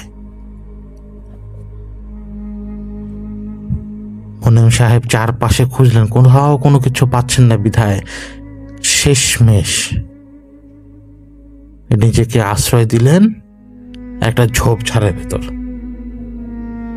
কিন্তু তিনি বুঝতে পারছিলেন যে আর বেশি দূরে বাকি নেই, কারণ যে গিরিখাদের মতো যে জায়গাটাকে তিনি দেখতে পাচ্ছেন, এই জায়গাটার নাম তিনি শুনেছেন, এবং এই জায়গা মানে ধরন দেখে এই জায়গার মানে ডিসক্রিপশনটা উনি নিজের চোখে দেখার কারণে পূর্বে যে ডিসক্রিপশন উনি নিজে শুনেছিলেন এই জায়গার ব্যাপারে, মানে এই জায়গাটা কিরকম, উনি তখন মিলিয়ে ফেলতে পারেন যে এটা সেই জায়গা। মানে তিনি প্রায় চলে এসেছেন। সেদিন রাতের বেলা নিজেকে গুটি সুটি মেরে মানে লুকিয়ে আছেন ঝোপের মধ্যে। হঠাৎ তিনি শুনতে পান আবারও ওই বিশ্রী শব্দ ঘুমের মধ্যে। মোনেম সাহেব দেখেন যে তিনি নিজেই সে পাহাড়ি ছেলেটাকে গাছের নিচে প্রথমে থেতলে মেরেছেন, তারপরে তার দম থাকা অবস্থায় তার পেট ফেরে তার নাড়ি বুড়ি বাইরে টেনে এনে ফেলেছেন। তখনও তার নিঃশ্বাস চলছিল, তখনও সে জীবিত, তখনও তার চোখগুলো খোলা ছিল, এবং তখনও যখন তার পেট থেকে নাড়ি ভুড়িগুলোকে সরিয়ে আনা হয় সে তখনও তাকিয়ে তাকিয়ে দেখছিল, সে তখনও বাঁচার জন্য চেষ্টা করছিল, সে তখনও বাঁচার জন্য সে আকুতি জানাচ্ছিল। চুপচাপ দেখছেন ঘুমের মধ্যে মোনেম সাহেব এগুলো। মোনেম সাহেব দেখছেন যে তিনি নিজে সেখানে বসে আছেন, সে ছেলের শেষবারের মতো দম চলে যাওয়ার পর্যন্ত অপেক্ষা করছেন তিনি। ছেলেটার দম চলে যাওয়ার সাথে সাথেই ছেলেটার পেট ফেরে ভেতর থেকে লিভার নিয়ে উনি নিজে কামড়ে কামড়ে চিবাচ্ছেন। চারপাশে যেই নাড়ি ভুড়ি ফেলানো, এই নাড়ি ভুড়িগুলোর উপরে বাচ্চারা যেভাবে সুইমিং পুলে লাফাবে ওইভাবেই ছোট্ট ছোট্ট খচ্চরগুলা ওই নাড়ি ভুড়িগুলোর উপরে এমনভাবে লাফাচ্ছে যেন এটা ওদের খেলার সাথী বা এটা হয়তো ওদের খেলার সরঞ্জাম। এই কথা বলার সময় মোনেম সাহেব একদম থেমে গেলেন। মোনেম সাহেব যখন থেমে গেলেন, আমি লক্ষ্য করলাম যে এই রুমের মধ্যে আমি সারি সারি অগণিত এই ছোট ছোট খচ্চরগুলোকে দেখেছি। ওই রুম থেকে অনেকগুলো, 10 জন, 15 জন, 20 জন সাপের মতো একজন আরেকজনের পেছনে এমন ভাবে ফ্লোরের মধ্যে ক্রল করে বেড়াচ্ছে, মানে এমন ভাবে ফ্লোরে হামাগুড়ি দিচ্ছে যেন ওরা একটা মাছ যেভাবে তার লেজ নাড়াতে থাকে সামনে এগিয়ে আসার জন্য, ওরা ঠিক এভাবে পেছনের দিকের পা গুলো মাটিতে থাকা অবস্থায় এইভাবে নাড়াচ্ছে। দেখলে মনে হবে যেন পিঁপড়া চলছে। ওই বিশ্রী স্বপ্নটা তিনি যখন দেখছেন মোনেম সাহেব, তিনি তার নাকের মধ্যে রক্তের গন্ধ পাচ্ছিলেন এবং ওই গন্ধে ওনার ঘুম ভাঙে। চারদিকে ঘুটঘুটে অন্ধকার, কিচ্ছু দেখা যায় না, কিচ্ছু না। অনেকক্ষণ চেষ্টা করলেন নিজেকে ঘুম পাওয়ানোর জন্য, ঘুম আসে না। চারপাশে ঝিঝি ডাকার শব্দ, বন বাজারে অনেক রকমের শব্দ হয়, কিন্তু হঠাৎ, কতক্ষণ গেল এটা উনি বলতে পারবেন না, কিন্তু হঠাৎ জঙ্গলের ভেতরে সব শব্দ একদম চুপ, কোনো শব্দ নেই, কমপ্লিট সাইলেন্স। মানে কান যেন স্তব্ধ হয়ে গেছে, মানে কালা হয়ে গেছে কান, মানে বধির হয়ে গেছে মনে হবে এরকম, এতটা নিস্তব্ধ। আস্তে আস্তে মোনেম সাহেবের কানের মধ্যে আসে কয়েকজন লোক, ছেঁচড়ানোর শব্দ, কথাবার্তার শব্দ। উনি ভালো করে কান পেতে শোনার চেষ্টা করে। দূর থেকে কাউকে হেঁচড়িয়ে নিয়ে আসছে, কথাবার্তা হচ্ছে তাদের মধ্যে। হয়তো যাকে হেঁচড়িয়ে নিয়ে আসছে সে হয়তো কোনো প্রতিবাদ করছে, যারা ধরে নিয়ে যাচ্ছে তারা হয়তো কোনো কথা বলছে। কিন্তু এই ভাষাটাও যে তখনকার পাহাড়ি ভাষা তাও না, হালকা মিলে ঝুলে। উনি এটুকু বুঝতে পারছিল যে শাস্তি, তারপরে মাথা কাটা, তারপরে ওই দুর্নীতি, এরকম কথাবার্তা। তিনি আশপাশে তাকালেন, তিনি কিছু শুনছেন না, মানে নিজের চোখে শুনছেন না, মানে নিজের চোখে দেখছেন না, কানে শুনছেন, এদিক ওদিক তাকাচ্ছেন না, কিচ্ছু চোখে পড়ছে না। কিন্তু ওই হেঁচড়ে যে নিয়ে যাচ্ছে, কথা যে হচ্ছে, এটা স্পষ্ট ধীরে ধীরে ধীরে ধীরে বাড়ছে, যেন দূর থেকে আরো বেশি কাছে চলে এসেছে তার। একদম খিচ মেরে তিনি নিজেকে শক্ত করে ধরে রেখেছেন, কারণ এরা যদি জেএসএস এর লোক হয় ওনাকে এখানে মেরে ফেলবে, কারণ জেএসএস এই পাহাড়ে অ্যাক্টিভ।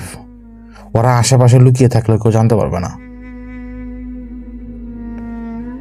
মোনেম সাহেব একদম নিজের নিঃশ্বাসটাকে চাপিয়ে নিয়েছেন, কিন্তু তারপরও ওই কথাবার্তাতে তিনি বুঝতে পারছিলেন যে এরা ইন্টারনালি কনফ্লিক্টের কথাবার্তা বলছে, মানে নিজেরাই কোন একটা কনফ্লিক্টের কথাবার্তা বলছে,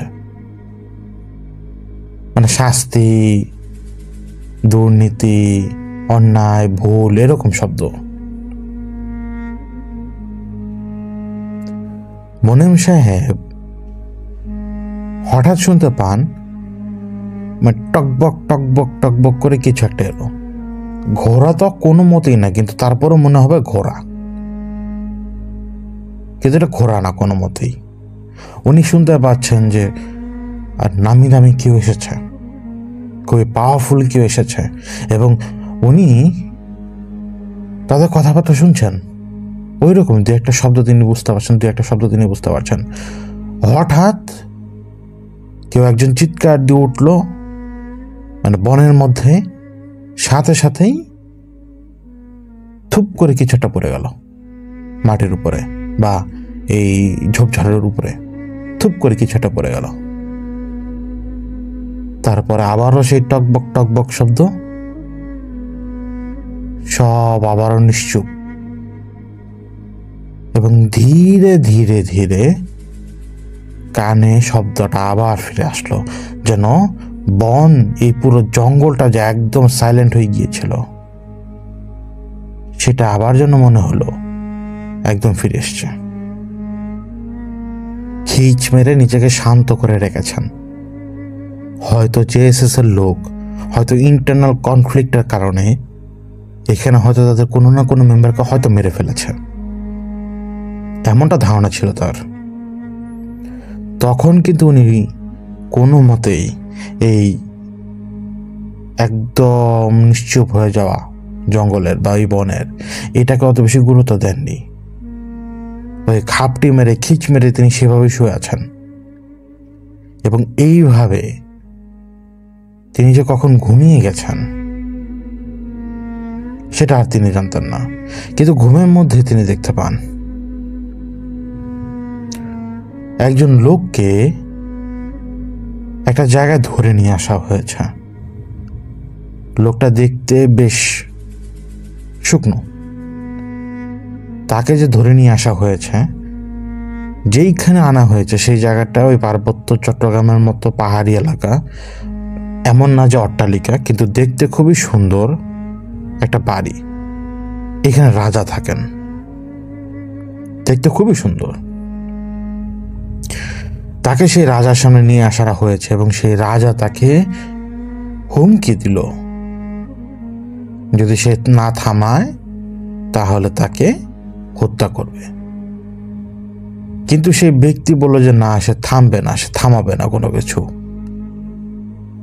তখন রাজা তাকে হুকুম দেয়, মানে তার আশপাশের লোকজনকে হুকুম দেয়, ওর মাথা কেটে ফেলো। সে ব্যক্তিকে যখন নিয়ে যাওয়া হচ্ছে মাথা কেটে ফেলার জন্য, তখন চিৎকার করে সে কিছু কথা বলছিল। সে বলছিল যে আমার মাথা কেটে আমার রক্ত যখন তোরা ফেলবি, আমার এক এক ফোঁটা থেকে বের হবে। এরপরে শব্দটা উনি জানতেন না। ওনার মাথা কেটে ফেলার পরে যে রক্তটা বয়ে আসবে, ছিটকে আসবে, সেই রক্ত থেকে কিছু একটা বের হবে, এটা সে বলছিল। সেই ব্যক্তিকে টেনে হেঁচড়ে নিয়ে যাওয়া হয় বনের মধ্যে এক জায়গায়। তার পায়ের উপরে পাথর চেপে দেওয়া হয়, যে পাথর চেপে দেওয়ার কারণে সে কিছু করতে পারবে না। এবং পায়ের উপরে, মানে পায়ের পেছনের দিক, পা মাটির উপরে থাকা অবস্থায়, মাটিতে আমরা যদি বুকের উপর ভর দিয়ে শুয়ে থাকি তাহলে যেভাবে থাকবো সেইভাবে পায়ের পেছনের দিকে পাথর দিয়ে দুই হাত ধরে তাকে এক কোপে তার মাথা যখন কেটে ফেলে, মাথা কেটে পড়লো তো ধূপ করে, কিন্তু যে রক্ত ছিটকে যাচ্ছিল, এক একটা ফোঁটা রক্ত যখন মাটিতে যে পড়ছিল, ওই এক একটা ফোঁটা রক্ত মাটিতে পড়ে দুই তিনটা বাউন্স খায়, মানে দুই তিনটা লাফ দেয়। দুই তিনটা লাফ দিয়ে সেখান থেকে কি যেন একটা বের হয়। তার রক্ত থেকে, এক এক ফোঁটা রক্ত যে বাউন্স খাচ্ছিল সেখান থেকে কি যেন বের হলো। বের হয়ে ওরা সোজা ঢুকে গেল জঙ্গলের মধ্যে। যারা তার মাথা কাটলো তারা এই দৃশ্য দেখে হতচকিত, তারা সেখানে দাঁড়ালো এবং ওই লোকটা যে যার মাথা কেটে ফেলেছে তার দেহ ততক্ষণে নিস্তেজ, রক্ত যা বের হয় বেরিয়ে হয়ে গেছে, কিন্তু ওই রক্তগুলো থেকে একটা একটা করে কি যেন ছোট ছোট জানোয়ার বের হচ্ছে, কি যেন ছোট ছোট অদ্ভুত মানুষের মতো দেখতে, বাচ্চাদের মতো দেখতে জানোয়ার বের হচ্ছে। এবং যারা সেইখানে ওই ব্যক্তির মাথা কেটে ফেলার জন্য এসেছে, যারা মাথাটা কেটে ফেলেছে, এই স্বপ্নটা ভাঙার আগে মুনিম সাহেব দেখতে পেয়েছিলেন যে এই লোকগুলোকেই কারা যেন ঘিরে রেখেছে। তখন কোনো এক শয়তান, কোনো এক বাহিনী, কোনো এক খারাপ সত্তা এই লোকগুলোকে এমনভাবে দেখছে যে এক্ষুনি ওদেরকে জিন্দা চিবিয়ে খাবে। স্বপ্নটা ভাঙে ওনার সকালবেলা। পাহাড়ি ছেলেটার অবস্থা সম্পর্কে তো তিনি জানেন। প্রচন্ড উদ্যম নিয়ে তিনি সেই জায়গা থেকে বের হওয়ার জন্য চেষ্টা করতে থাকেন এবং একেবারে ঠিক দিনের আলো ফুরিয়ে যাওয়ার আগ মুহূর্তে প্রচন্ড ক্লান্ত শ্রান্ত ওই অবস্থায় তিনি বাংলাদেশের যে মিলিটারি, এই মিলিটারির একটা ছোট্ট আউটপোস্ট বলতে পারি আমরা, অথবা ছোট্ট একটা বক্স বলতে পারি, মানে যেই জায়গাটা তারা পাহারা দিচ্ছে, নজর রাখছে, এইরকম একটা জায়গা তিনি দেখতে পান। এবং তিনি ডাক দেন, নিজের পরিচয় দেন চিৎকার করে, কারণ অবভিয়াসলি আর্মি তার দিকে বন্দুক তাক করে। নিজে পরিচয় দেন, তার মানে তিনি যেই কোম্পানি কমান্ডারের আন্ডারে বা যে কোনো একটা পজিশনে, মানে যার আন্ডারে তিনি ছিলেন, তার নাম নিলেন। ওয়্যারলেসে কথা হলো, ওনাকে রেস্কিউ করা হলো এবং 2 দিন পর তিনি তার আসল জায়গায় ফেরত যান। তিনি বলেছিলেন যে তার সাথে যে ছেলেটা ছিল, সেই ছেলেটা মারা গেছে। ছেলেটার উপরে হামলা হয়েছিল, উলফ মানে নেকড়ে জাতীয় কোনো কিছু তাকে হামলা করে তাকে মেরে ফেলেছে। তো এটা তার বাড়িতেও জানানো হয়, আর্মির মাধ্যমে সেটা বাড়িতে জানানো হয়। কোনো এক কারণে, কোনো এক পলিটিক্যাল ইস্যুতে এই ব্যাপারটা ঘুরিয়ে এমনভাবে দেখানো হয় যে এটা জেএসএস এর কাজ। জেএসএস এই পাহাড়ে এই পাহাড়ি লোকগুলোকে মারা শুরু করেছে। এখন প্রায় কয়েকদিন পর মুনিম সাহেব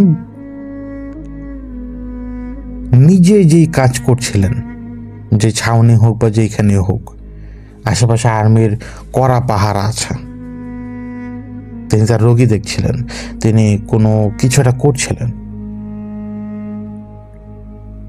তখন তিনি দেখতে পান খুঁড়িয়ে খুঁড়িয়ে সেই ছেলেটা, যে ছেলেটা মারা গিয়েছে, তার ডেড বডি তিনি দেখেছেন।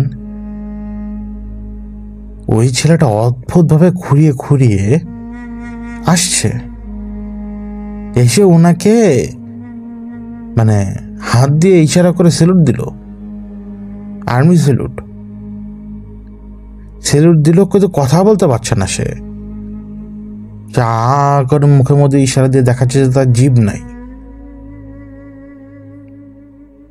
সে হাত দিয়ে ইশারা দিয়ে বলল যে ওই জিনিসগুলো, ওই যে প্রাণী যেটা ছিল, তারা ওর জিভটাকে খেয়ে ফেলেছে।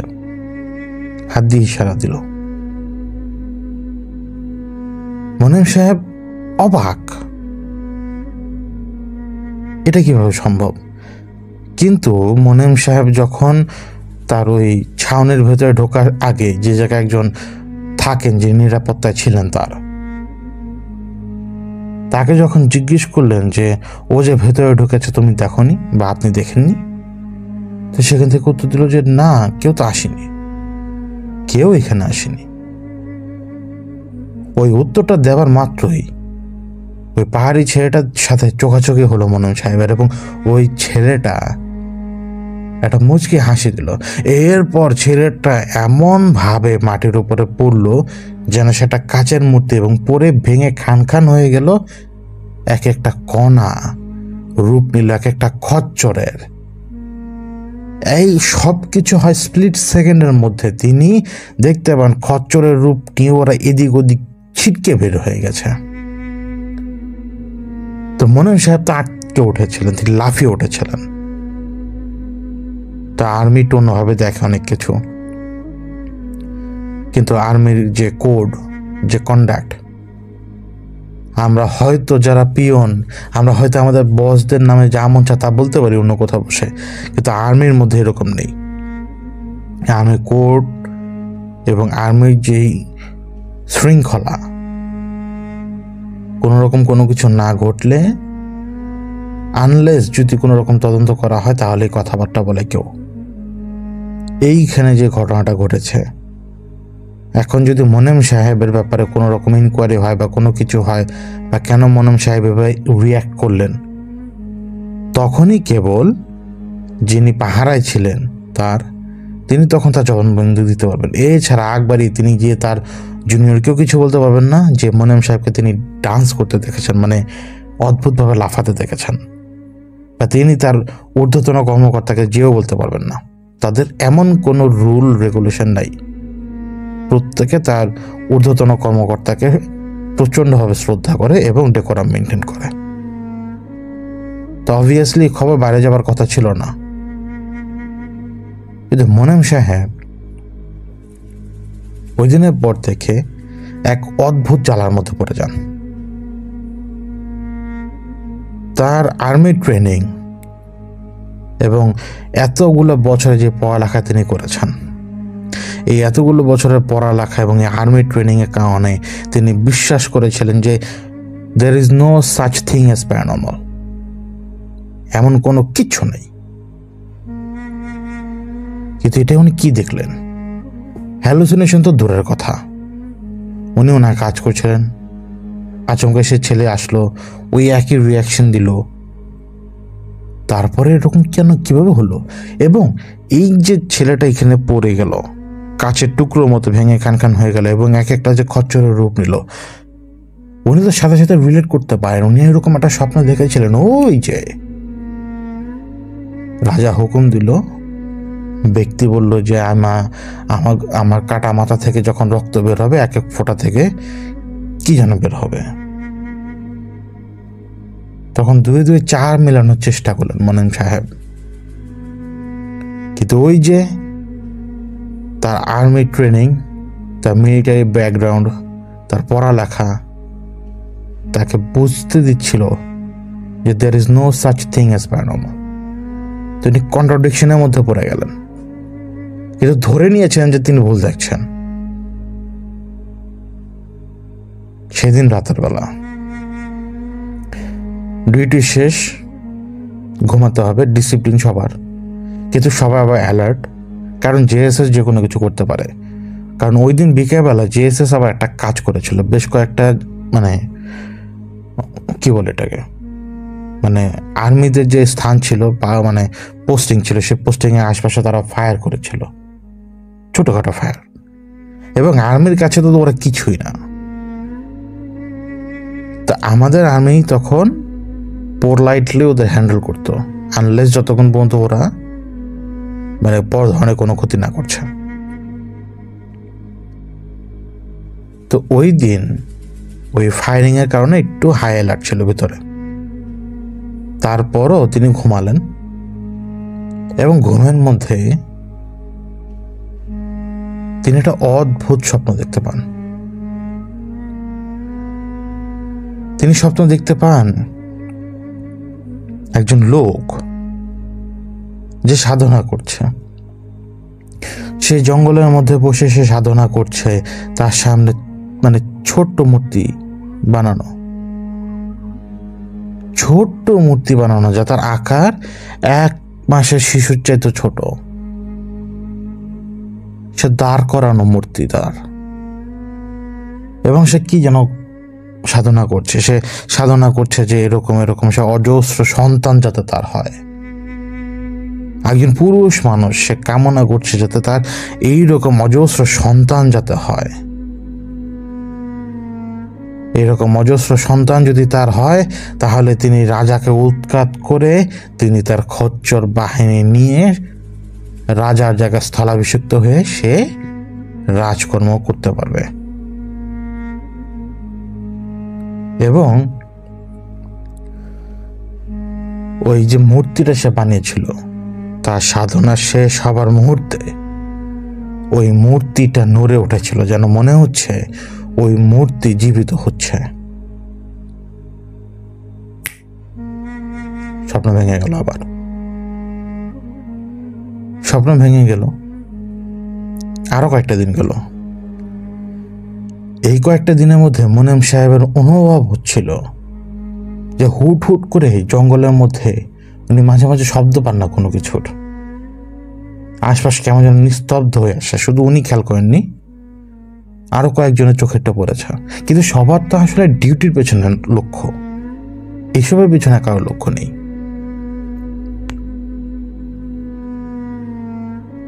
ওই স্বপ্নটা দেখতে শুরু করে দেন রেগুলার বেসিসে মোনেম সাহেব।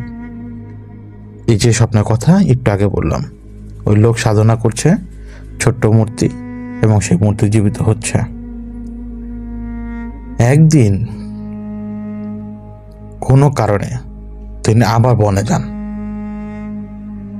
যান এবং বন থেকে ফেরত আসেন। ফেরত আসার পর বন থেকে যখন তিনি প্রায় তার ক্যাম্পের কাছাকাছি চলে এসেছেন, হঠাৎ তার মনে হলো, তার মন বলছে যে পেছনের দিকে তাকাও, মানে আমার একবার পেছনের দিকে তাকানো দরকার। তো উনি পেছনের দিকে তাকানোর পর দেখতে পান ওই বনের মধ্যে বিকেলের আলো, ওই যে বলেছি আলো ফুরিয়ে যায় জঙ্গলের মধ্যে আগে, বিকেলের যে আলো এই ক্যাম্পের আশপাশে যেভাবে আসছে, জঙ্গলের ভেতর কিন্তু রীতিমতো অন্ধকার। এবং ওই অন্ধকারের মধ্যে তিনি দেখতে পান যে সারি সারি ছোট ছোট বাচ্চা তার দিকে তাকিয়ে আছে, রেগে আছে। এমন ভাবে ওরা তাকিয়ে আছে যে এখনই ছিটকে এসে ওনাকে খুবলিয়ে খাবে। এখনো নিজেকে বোঝাচ্ছেন মোনেম সাহেব যে there is no such thing as paranormal, বোঝাচ্ছেন নিজেকে। ওই যে মিডিয়ায় ব্যাকগ্রাউন্ড তার হ্যালুসিনেশন মনে করে আবার ফেরত আসলেন, কিন্তু উনি গিয়েছিলেন তো অন্য কাজে। এখানে তো হ্যালুসিনেশনের প্রশ্নই আসে না, উনি তো আর এগুলো চিন্তা করছেন না বসে বসে। সেদিন রাতের বেলা মোনেম সাহেব তখন ঘুমে। তিনি দেখতে পান যে ক্যাম্পে এই মুহূর্তে তিনি আছেন সেই ক্যাম্পের চারপাশ ওই অন্ধকারের মধ্যে কারা যেন ঘিরে ফেলেছে। তিনি দেখতে পাচ্ছেন যে পুরো ক্যাম্পকে ওই ছোট ছোট খচ্চররা ঘিরে ফেলেছে। ওরা এক একজন মাটির মধ্যে থাকা গর্তগুলো ব্যবহার করে উপরে উঠে আসছে।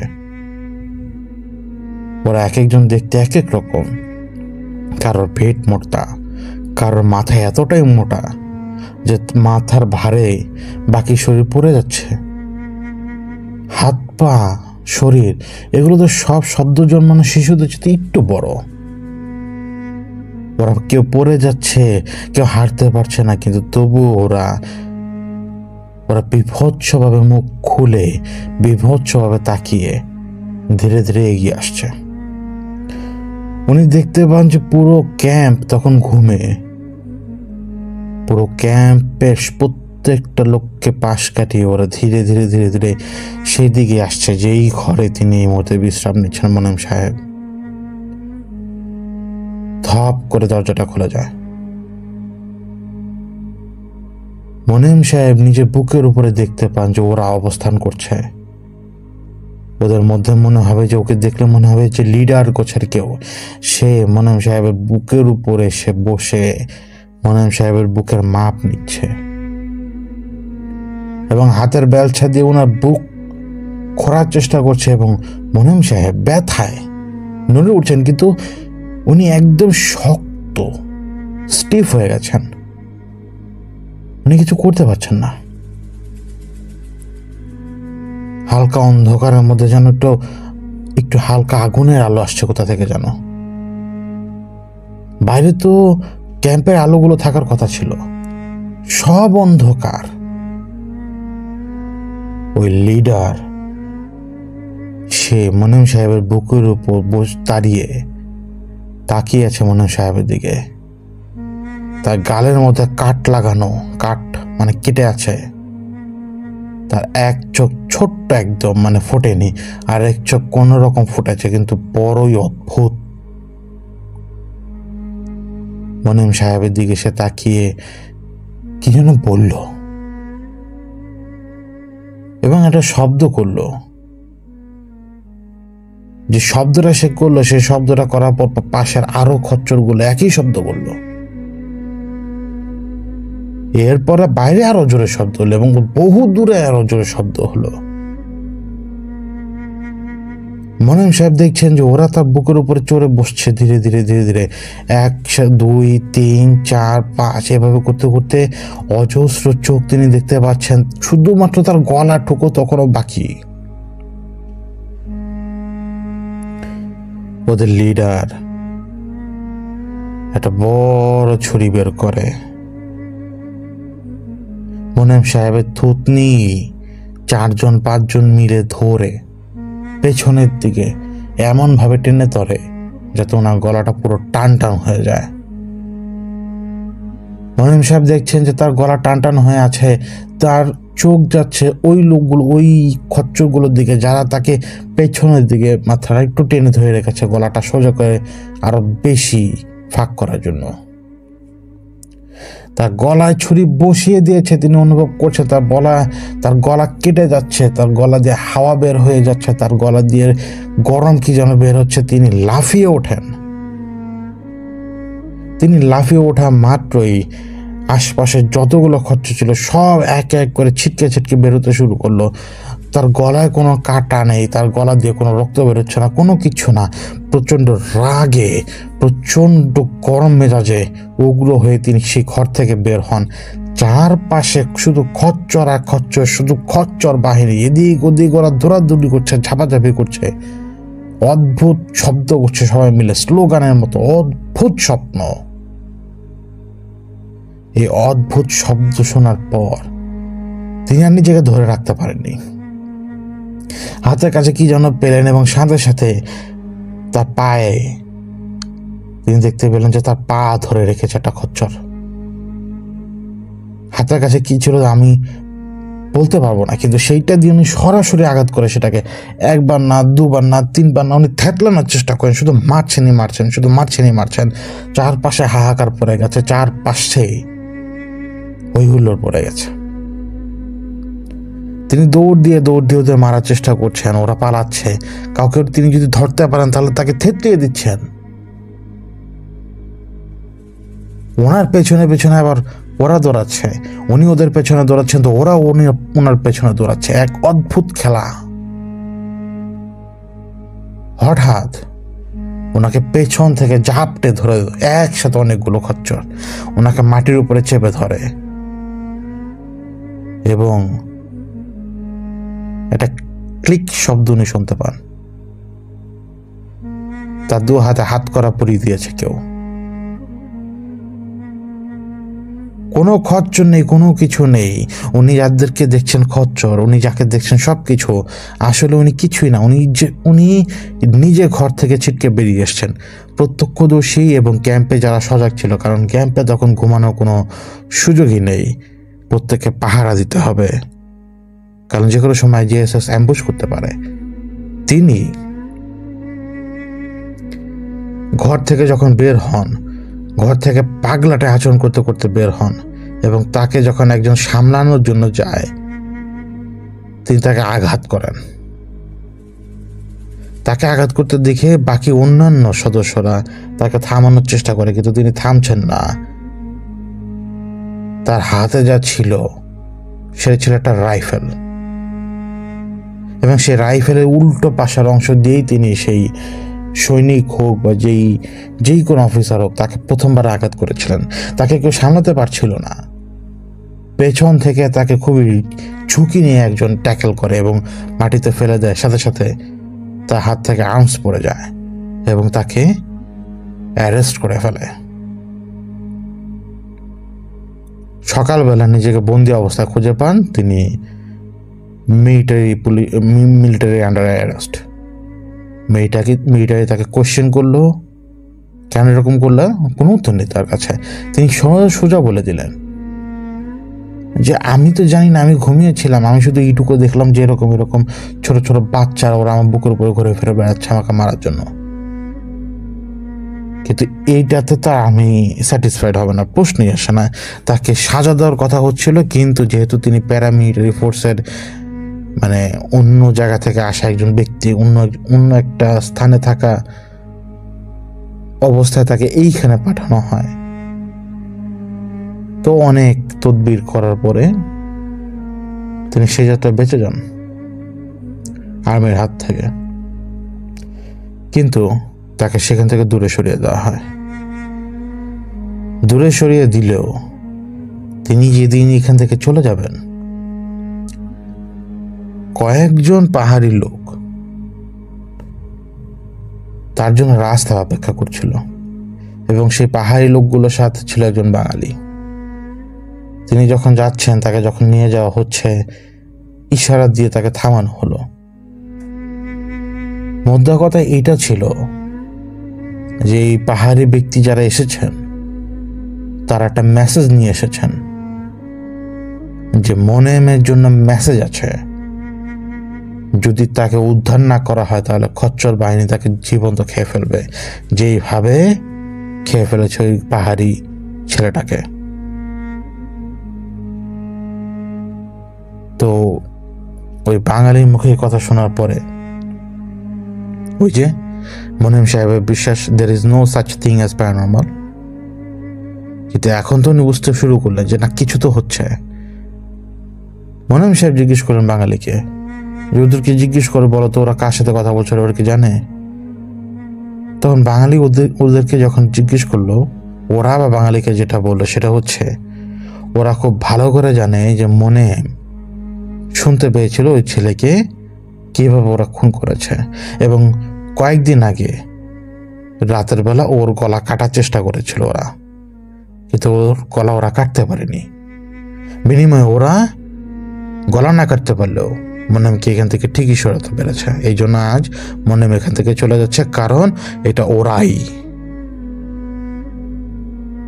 এখন মোনেম সাহেব জিজ্ঞেস করলেন ওই বাঙালিকে, আমার উপকার করে এদের লাভ কি? এরা কি করবে? এরা কেন এসছে? আমি এখন চলে যাব অন্য জায়গায়, আমার ডিউটি চেঞ্জ হয়ে গেছে, আমার পোস্টিং বদলে গেছে। তো যখন আবারও জিপটা চালু হতে যাবে বা যে বাহনটা চালু হতে যাবে, ওই বাঙালি বলল ওই পাহাড়ি ছেলেটা ফিরে আসছে আবার, কিন্তু সে মানুষে আর ফেরেনি। প্রত্যেক রাতে ওকে দেখা যায়, আর ও শুধু এসে আপনাকে ডাকে। এই যে দূরে দেখছেন, তখন ওনাকে ইশারা দেয় মোনেম সাহেবকে, এইখান থেকে এত দূর যাবার পরে একটা বসতি পাবেন পাহাড়ি, ওই ছেলেটা এখানেই থাকতো। এই যে যাকে দেখছেন, তখন সেখানে 3-4 জন লোক ছিল, এর মধ্যে একজনকে দেখিয়ে বলল ওই ছেলে রাত্রি হচ্ছে সে। ওরা চায় ওই ছেলের আত্মা শান্তি পাক। আপনি যদি সেখানে উপস্থিত থাকেন, ওরা শ্রাদ্ধ করবে বা কোনো কিছু করবে, সেটা করে ওরা ওই ছেলেটাকে বিদায় দেবে, ওই ছেলেটার আত্মাকে। কারণ ওই ছেলেটাকে এখন দেখা যায় প্রত্যেক দিন। মোনেম সাহেব তো বিশ্বাসই করলেন না, এত কিছুর পরও চলেও গেছেন, ওদেরকে তাড়িয়ে দিয়ে চলেও গেছেন, কিন্তু কিছু দূর যাবার পর তিনি কি মনে করে যেন ব্যাক করেন। মোনেম সাহেব আমাকে বলছিলেন, ওনার অন্তর তখনও বলছে যে there is no such thing as paranormal, কিন্তু যে ঘটনাগুলো ঘটেছে সেগুলো প্যারানর্মালও না, সেগুলো আটার লেভেলের বড়, মানে এত বড় লেভেলের ব্যাপার যেটা প্যারানর্মাল আর থাকলোই না, এটা আদি ভৌতিকও থাকেনি, এটা একটা মহাজাগতিক ব্যাপার। যদি সত্যি এরকম কোনো ক্রিয়েচার থাকে তাহলে তো তার দেখার দরকার যে এই ক্রিয়েচারগুলো কি করতে পারে। আবারও যেহেতু রিটার্ন আসলেন তিনি, ব্রিটেন এসে ওই কয়েকটা পাহাড় ডিঙিয়ে তিনি সেই জনপদে যান। ছোট জনপদ, একদমই ছোট জনপদ, আনুমানিক 10-12 কাঠার উপরে, এইটুকুই। এবং ওই বাঙালি পরিবার ছিল সেখানে দুটো। তখন বাঙালির মাধ্যমে তিনি আরো ভালোভাবে জানতে পারেন যে উনি ফিরে আসার পর, উনি যখন একা ফিরে আসে, এই ছেলে পরিবার ওই ছেলেটাকে খুঁজেছে। একা ফিরে আসার কারণে তারা বুঝতে পারে যে ছেলেটা আর বেঁচে নেই, কিন্তু আর্মির কারণে তারা সেখানে যাওয়ার সাহস পায়নি। কিন্তু যেদিন আপনি চলে যাবেন, মোনেম সাহেবকে তারা বলছে যেদিন আপনি চলে যাবেন সেই দিন রাতের বেলায় একজন লোককে ইশারা করে সে বাঙালি বলে যে এই লোক, সে জানতে পেরেছে যে রাতের বেলা আপনার উপরে ছোট্ট ছোট্ট বাহিনী, তারা বলেছিল বাহিনী, ছোট্ট বাহিনী আপনার উপরে হামলা করেছে। যে ছোট্ট বাহিনী নিজ হাতে ওই পাহাড়ি ছেলেকে হত্যা করেছিল সেদিন রাতে। আপনি তো রিপোর্টে লিখেছেন যেটা উলফের কাজ, কিন্তু বাস্তব তো এই গ্রামবাসী জানে, এই জনপদ জানে, আমরা জানি, আর্মি জানে, কিন্তু আর্মি সেটা মানবে না। তখন মোনেম সাহেবের সামনে এক এক করে জড়ো হতে থাকেন কয়েকজন লোক। তাদের ভাষ্য অনুযায়ী মোনেম সাহেব যখন ফিরে আসেন, অবভিয়াসলি আর ছেলেটা কোনো খোঁজ পাওয়া যাবে না, ধরে নিলেন তারা। দুদিন পর একদিন ওয়েদারটা তখন খারাপ, অদ্ভুতভাবে তখন বৃষ্টি হচ্ছে, সাথে বাতাস। এই জনপদ ওই পাহাড়ি লোকের ডাক শুনতে পায়। সে অদ্ভুত শব্দের ধরন, অদ্ভুত সেই টোন, অদ্ভুতভাবে সেই মানে একটা সুর, ওই সুরে ডাকছে তাকে। ছেলেটার বাবাকে ডাকছে, ছেলেটার মাকে ডাকছে, ছেলেটার আত্মীয় স্বজনকে ডাকছে। একদিন দুদিন পরে সে ছেলেটাকে দেখতে পায় তারা। পেটের নাড়িভুড়ি সব বের হয়ে গেছে, বের হয়ে ঝুলে আছে সুতার মতো। নাড়িভুড়িগুলো পেছনে ঝুলে আছে, মাটিতে পড়ে আছে। সে হাঁটছে, নাড়িভুড়িগুলো তার সাথেই হাঁটছে, ছেঁচড়িয়ে ছেঁচড়িয়ে। তো কয়েকদিন আগে ওই গ্রামে এক লোক রাতের বেলায় বাহিনী, ছোট বাহিনী মানে খচ্চর বাহিনীকে দেখেছিল পুরোপুরি হামলা করতে। একটা ছোট্ট পাহাড়ি মানে বানর হতে পারে, বা সেটা কোনো কিছু হতে পারে, মানে বানর বা উল্লু অথবা যেটা যে কোনো কিছু, মানে এই জাতের, এটার উপর ওরা হামলা করে ওকে জিন্দা ছিঁড়ে ছিঁড়ে খাচ্ছে। কিন্তু এইভাবে তা চলতে দেওয়া যেতে পারে না। প্রায় ওকে দেখা যায়, সে পাহাড়ি ছেলেকে এই জনপদের আশেপাশে যত জঙ্গল আছে সেইখানে তাকে দাঁড়িয়ে থাকতে দেখা যায়। সে দূর থেকে কু করে একটা শব্দ করে ডাকে। এভাবে কয়দিন। কিন্তু গত রাতে যখন খবর পেল, গত রাতে যখন বুঝতে পারলো যে আপনার সাথে কিছু হচ্ছে, ওরা আজ সকালে এসেছে আপনাকে সাবধান করার জন্য।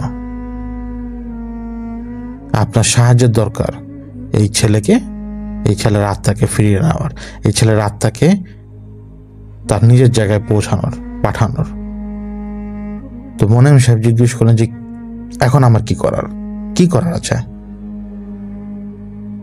তখন সেই পাহাড়ি লোকগুলো মোনেম সাহেবকে নিয়ে যায় এমন একজন লোকের কাছে, যিনি সেই পাহাড়ি লোকগুলোর সাথে থাকেন না, তিনি থাকেন আরো কিছুটা দূরে। তিনি একজন বৌদ্ধ মঙ্ক। মোনেম সাহেবকে নিয়ে সে মঙ্কের কাছে যাচ্ছেন তারা।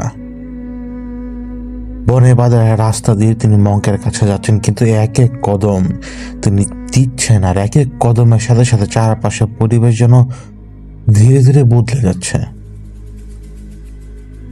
দিনের আলো ধীরে ধীরে ধীরে ধীরে গায়েব হয়ে আস্তে আস্তে মনে হচ্ছে যেন সন্ধ্যা হয়েও আসছে, এবং ধীরে ধীরে ধীরে ধীরে আধার আরো নেমে আসছে, সন্ধ্যা গায়েব হয়ে রাত চলে এসেছে, এরকম লাগছে। কেমন যেন অদ্ভুত লাগছে চারপাশ, মনে হচ্ছে যেন সবকিছু টলমল করছে, এই সবকিছু কেমন যেন ঘোলাটে, এই সবকিছু কেমন যেন পানির মতো। তিনি এগুচ্ছেন, তিনি দূর থেকে মংকে দেখতে পান। ছোট্ট একটা জায়গার মধ্যে তিনি বসে আছেন, ধ্যানে বসে আছেন, কিন্তু ওই এক এক কদমে চারপাশ অন্ধকার হয়ে রাত ঘনিয়ে আসে। উনি আশপাশে তাকান, উনি বুঝতে পারছেন না ঘটনা কি, অন্ধকার কেন। উনি আশপাশে তাকান, ওনার আশপাশের লোকগুলো ওই দিকে তাকান যারা তাকে সাথে নিয়ে আসলো মাত্র, তারাও কেমন যেন। ঘটনা কি? মঙ্কের কাছাকাছি যতক্ষণে তিনি এসে পৌঁছেছেন, তার মনে হচ্ছিল যে তিনি পাহাড়ের চূড়ায় উঠে এসেছেন, এত ক্লান্ত অনুভব হচ্ছে তার।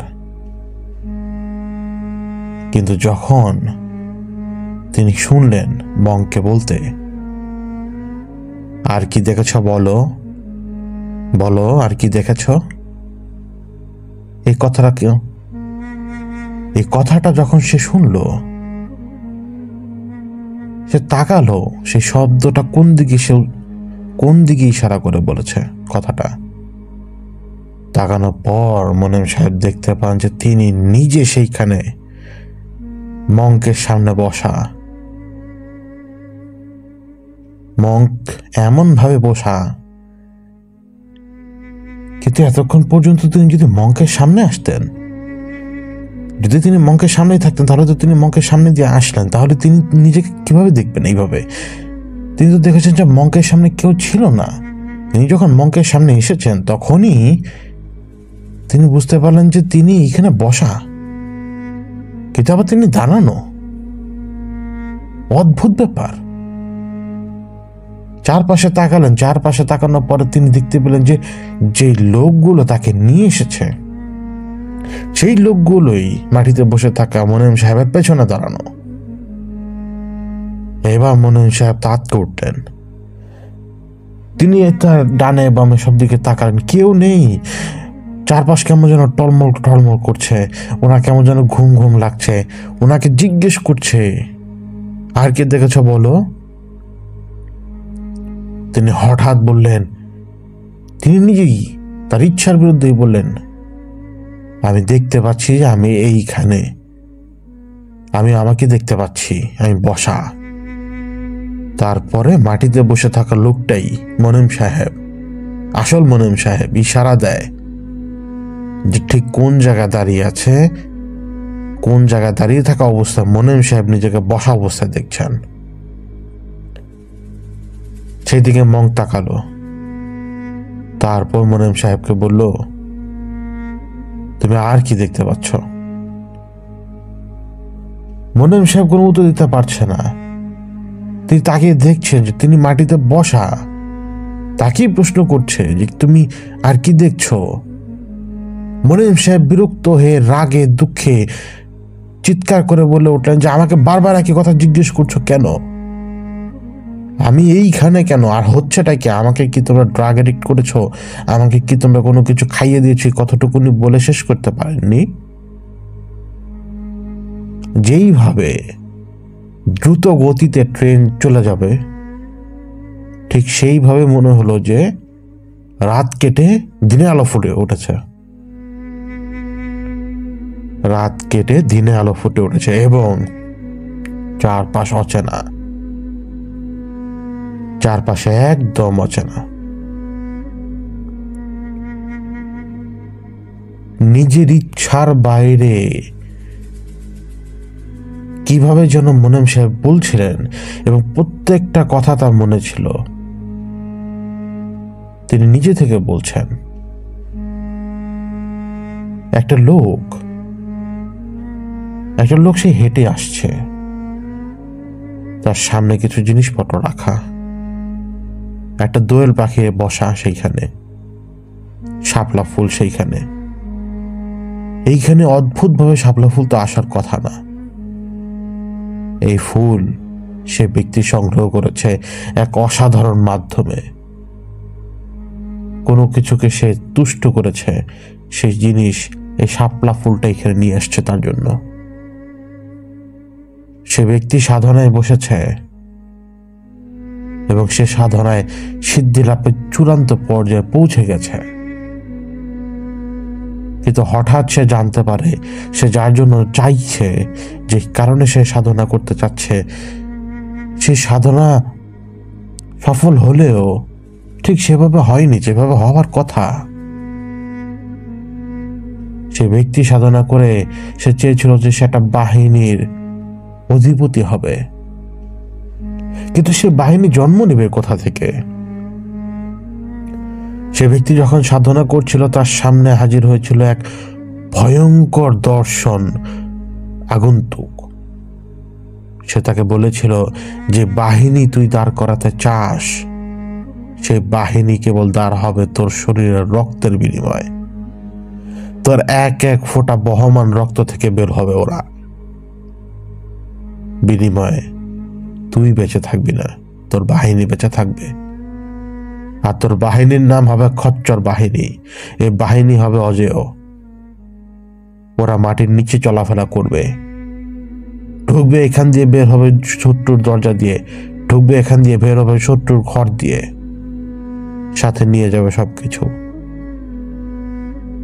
কিন্তু সে বাহিনীর জন্য তোকে প্রয়োজন রক্তদান করা। তুই রক্তদান কর। তখন সে ব্যক্তি বলেছিল যে আমি এইভাবে রক্ত কেটে দিয়ে দিই। তখন সে ভয়ঙ্কর দর্শন আগন্তুক তাকে বলেছিল, তোর মৃত্যুর দ্বারাই তোর এই বাহিনী দাঁড়াবে, না হলে তোর এই মৃত্যুবিহীন শরীর কোনো মতে এই বাহিনীকে সামলাতে পারবে না। তোর মৃত্যু দিয়ে এই বাহিনীর জন্ম হবে, তোর রক্ত বইবে, এক এক ফোঁটা থেকে ওরা বের হবে। ওই লোক আর কি যেন বলার চেষ্টা করলো, কিন্তু আর কোনো কিছুতে কাজ হলো না। আমি দেখছি যে সেই লোক আর কোনো কিছু বলছে না, সে স্তব্ধ হয়ে বসে আছে। এই ব্যাপার, অন্ধকার হয়ে আসছে কেন? আমি অন্ধকার দেখছি। এরা এত আলো ছিল, এখন অন্ধকার কেন চারপাশ? মোনেম সাহেবের এই কথার উত্তরে এবার তিনি নিজের কানে শুনতে পান মঙ্কের কথা। তুমি আর কি দেখছো বলো? তুমি শুধু আধার দেখছো না, তুমি আরো খুঁজো, আর কি দেখছো বলো? মোনেম সাহেব দেখছে যে তার পাশে, তার চারপাশ যেন গোলাকার আকৃতিতে ঘুরছে, গোলাকার আকৃতিতে চারপাশ যেন বদলে যাচ্ছে মুহূর্তে মুহূর্তে। তিনি বলছেন সবকিছু ঘুরছে, মাটি ঘুরছে, আকাশ ঘুরছে, গাছ ঘুরছে, ওই যে ওই যে ওই যে দেখা যায় আলো। এই তো দিন হয়ে আসছে আবারও। এই কিভাবে সম্ভব? সবকিছু এক মুহূর্তে ঘুরছে। ওই যে দেখো, আমি দেখতে পাচ্ছি ওই লোকটাকে ধরে নিয়ে আসছে। ওই লোকটাকে একজন ব্যক্তি ইশারা দিল। দেখো দেখো দেখো, ওরা ইশারা দিচ্ছে। ওই লোকটাকে, যে লোকটা সাধনা করেছে, তাকে মাটিতে এমন ভাবে রেখেছে। ও পায়ের উপরে কেন বস্তা? ও পায়ের উপরে পাথর কেন? পাথর কেন? দেখো দেখো দেখো, ওর মাথা কেটে ফেলছে। দেখো, ওর মাথা কেটে ফেলছে। ওর মাথা কেটে ফেলেছে। ওর মাথা থেকে রক্ত ঝরে পড়ছে এবং সেই রক্ত থেকে, দেখো আমি দেখতে পাচ্ছি রক্তের ফোঁটাগুলো মাটিতে লাফাচ্ছে লাফাচ্ছে এবং লাফাতে লাফাতে সোজা চলে যাচ্ছে এবং সেখান থেকে কারা যেন বের হয়ে আসছে। ওই যে দেখো। মোনেম সাহেব নিজের কানে আবার শুনতে পান মঙ্ককে। মঙ্ক বলছে যে আর কি দেখছো বলো?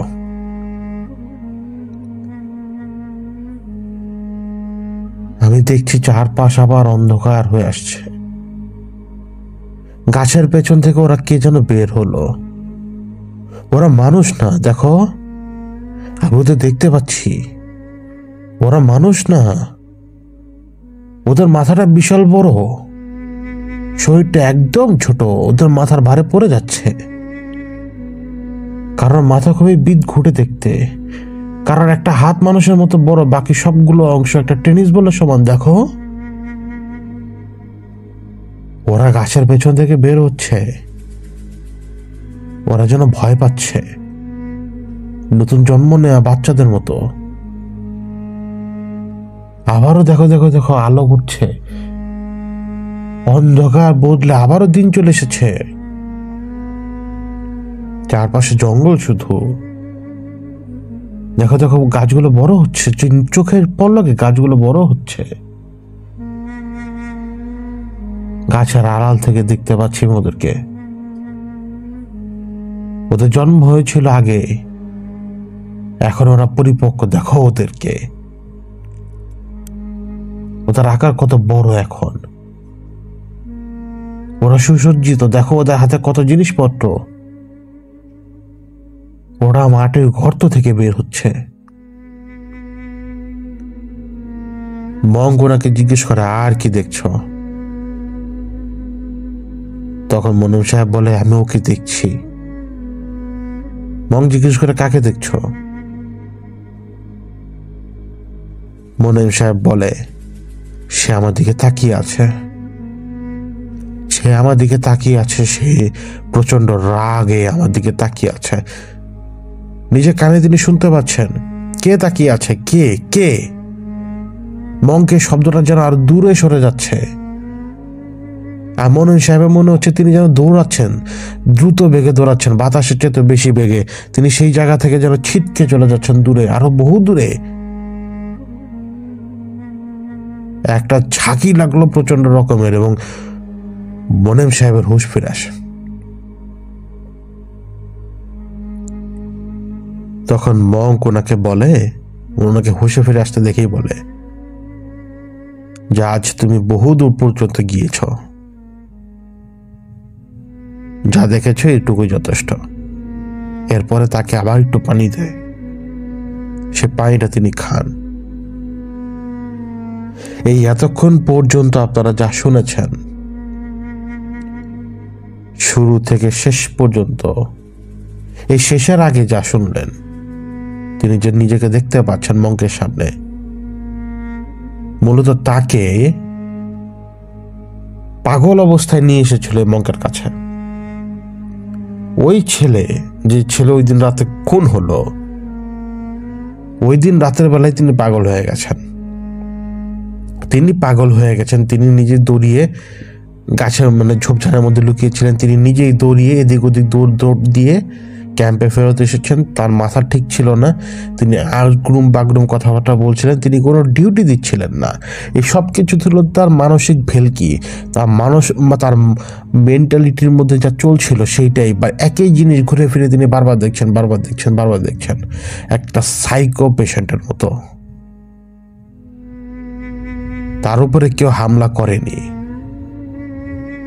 তাকে দেখেছে সবাই যখন খচ্চর বাহিনী তার বুকের উপরে চড়ে বসেছিল। তিনি পাগলের মতো বের হয়ে এসেছিলেন, তিনি খুন করার চেষ্টা করেছিলেন একজন সৈনিককে। ক্যাম্প থেকে তিনি পালিয়ে গেছেন, বাঙালিরা তাকে ধরে নিয়েছিল। বাঙালিরা আর্মিকে বলেছিল যে দেখুন, ওনাকে বনের রোগে ধরেছে, ওনাকে ভালো লোকের কাছে নিতে হবে। নিয়ে গেল তারা মঙ্কের কাছে। মঙ্ক তাকে বশীভূত করলো, এবং একই কথা, এই যা শুনলেন আপনারা, সেই একই কথা বারবার সে বলে যাচ্ছিল। ওই খচ্চর বাহিনী তার মধ্যেই চেপে বসে তার হাত দিয়েই ওই পাহাড়ি ছেলেটাকে খুন করিয়েছিল। ওই পাহাড়ি ছেলেটাকে নৃশংসভাবে, মানুষ ছাড়া অন্য কেউ খুন করতে পারতো না, তিনিই করেছিলেন। যে নাইফটা তার সাথে ছিল, যে গ্যাজেটগুলো তার সাথে ছিল, সেগুলো দিয়েই তিনি করেছেন। কারণ যখন তিনি ফেরত আসেন, আর্মি তাকে তল্লাশি করার সময় তার গ্যাজেটের রক্তগুলো পেয়েছিল,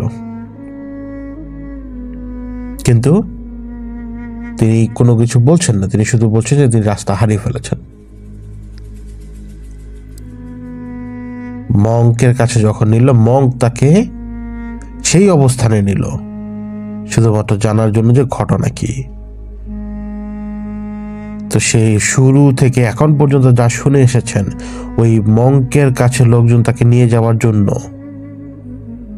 সে যখন জঙ্গলের মধ্যে চলছে মঙ্কের কাছে যাওয়ার জন্য, যখন সে দেখলো যে চারপাশ বদলাচ্ছে, এটা একটা লুপ ছিল তার কাছে। বাঙালি লোকজনই তাকে নিয়ে গিয়েছিল মঙ্কের কাছে। সে ওই জিনিসগুলোই বলছিল, যে জিনিসগুলো সে দেখে এসছে। সে খচ্চর বাহিনীর হাতে পড়ে গিয়েছিল। এবং আগের ঘটনা যদি আপনারা শুনে থাকেন তাহলে জানবেন যে খচ্চর বাহিনী অতীতকে দেখায়, একই জিনিস ঘুরিয়ে ফিরে দেখাতে থাকে। মঙ্ক তাকে হিপনোটাইজ করুক বা যেটাই করুক, শুধুমাত্র প্রত্যেকবার এখানে এসে থেমে যেত। কোথায়? লোকজন তাকে নিয়ে মঙ্কের কাছে যাচ্ছে। লোকজন তাকে বলল যে ওই ছেলের আত্মার মুক্তির জন্য আপনি অমুক এক বিশেষ লোক আপনাকে বলেছে যেতে, যে ছেলেটা পাহাড়ে খুন হয়েছে। এবং প্রত্যেকবারই মঙ্কে সেটা বলতো যে তার সাথে লোকজন আছে, সে জঙ্গলের ভেতরে ঢুকেছে মঙ্কের সাথে দেখা করার জন্য। এর পরের টুকু জানতেই পারতো না। আর প্রত্যেকবার তার হুঁশ ফিরে আসতো। কিন্তু আজ সে পেরেছে, এবং সে A to Z বলে ফেলেছে যে সে কি দেখছে। যখন মঙ্ক শুনেছিল যে সে রাগের চোখে তার দিকে তাকিয়ে আছে, মনমের দিকে, ঠিক সেই মুহূর্তেই মঙ্ক একটা বিশেষ প্রক্রিয়া করে ফেলেন। এবং বিশেষ প্রক্রিয়া করে ফেলেই সপাটে ওনাকে একটা আঘাত করেন। সেই আঘাতে উনি যেই প্রভাবের মধ্যে ছিল, সেই প্রভাবের ভেতর থেকে বাইরে চলে আসেন। ওই আঘাতের কারণে তিনি ওই খচ্চর বাহিনীর প্রভাবের হাত থেকে বের হয়ে আসেন।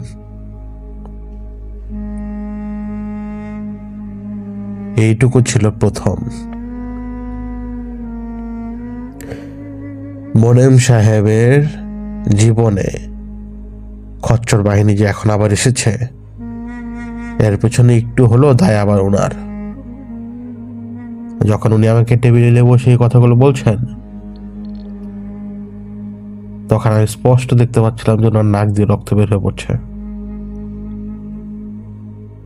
আমাকে তিনি বলেছিলেন যে এখন আবার কেন তার পরিবার এই খচ্চর বাহিনী দ্বারা আক্রান্ত, কারণ অতীতে সেটা সেইখানে ফিনিশড, পাহাড়ে সেটা সেইখানে ফিনিশড। মঙ্ক সেটাকে ক্লিয়ার করে ফেলেছিল। আমি সেটা জানি, কিন্তু আজকে সেটা বলার কোনো দরকার নেই। কিন্তু ওনার বাড়ি থেকে তো ওদেরকে সরাতে হবে। রাজা আমির সাহেবের সাথে যখন আমি কথা বলি, তখন আমির সাহেবের মাধ্যমে আমি জানতে পারি যে আসলে যখন এই দেশ গঠন হয়নি, তখন এই সমস্ত অঞ্চলের রাজা ছিল। কোনো এক রাজা তার এক প্রজাকে মৃত্যুদণ্ডে শাস্তি দেয়, এবং তার মৃত্যু হবার পর তার রক্তগুলো যে ছিটকে পড়ে বের হয়, এই রক্তগুলো কোনো এক শয়তান গিলে ফেলে। আশপাশে সে ভাসমান অবস্থায় ছিল, এবং সে গিলে ফেলে, যে শয়তান গিলে ফেলে সে ছিল এরকম ছোট আকৃতির বামন। এবং যে খচ্চর বাহিনীকে দেখা যাচ্ছে, এরা হচ্ছে সে বামনদের সন্তান। তো সে বামন সে রক্ত খেয়ে ফেলার পর সে মাটির নিচ থেকে তার সন্তানদেরকে নিয়ে আসে, এবং সেই রক্ত তারা খায়, এবং তারপর থেকেই তারা রক্ত পিপাসু। আমির সাহেব সেটা সেই সময়ের জন্য মোটামুটি থামিয়ে দিয়েছিলেন। এবং আমি যতটুকু জানতে পারি, ওদেরকে সেই বাড়ি থেকে বের করতে প্রায় 11 দিনের মতো সময় লাগে। আমির সাহেব আমাকে বলেছিলেন যে ওদেরকে বের করার ক্ষেত্রে তোমার কোনো ইনভলভমেন্টের দরকার নেই। তো ওইখানে আমার ইনভলভমেন্ট শুধু এটাই ছিল, বেশ কয়েকটা কাজ ওই বাড়িতে যে করে দেওয়া, বাকি কাজ আমির সাহেব বা তার লোকেরা করবে। এবং ওই 11-12 দিন পরে ফাইনালি ওনার বাড়িটা ক্লিন হয়, ওদের হাত থেকে রক্ষা পায়। কিন্তু ওইটুকুই ছিল না। মোনেম সাহেব এখনো কিন্তু বাকি কথা আপনাদেরকে বলেননি। আপনাদেরকে বলেননি মানে আমাকেও বলেননি। এই ঘটনা তো অনেক আগের। আগামী যে কোনো একটা পর্বে ওদের বাকি কথা আপনাদেরকে বলবো, কারণ পাহাড়ে সেদিন মঙ্ক ওনার উপর থেকে ওদের প্রভাব সরালেও মোনেম সাহেব কিন্তু সেখান থেকে সরে আসেননি, কারণ মোনেম সাহেব বিশ্বাস করতেন তখনও there is no such thing as paranormal.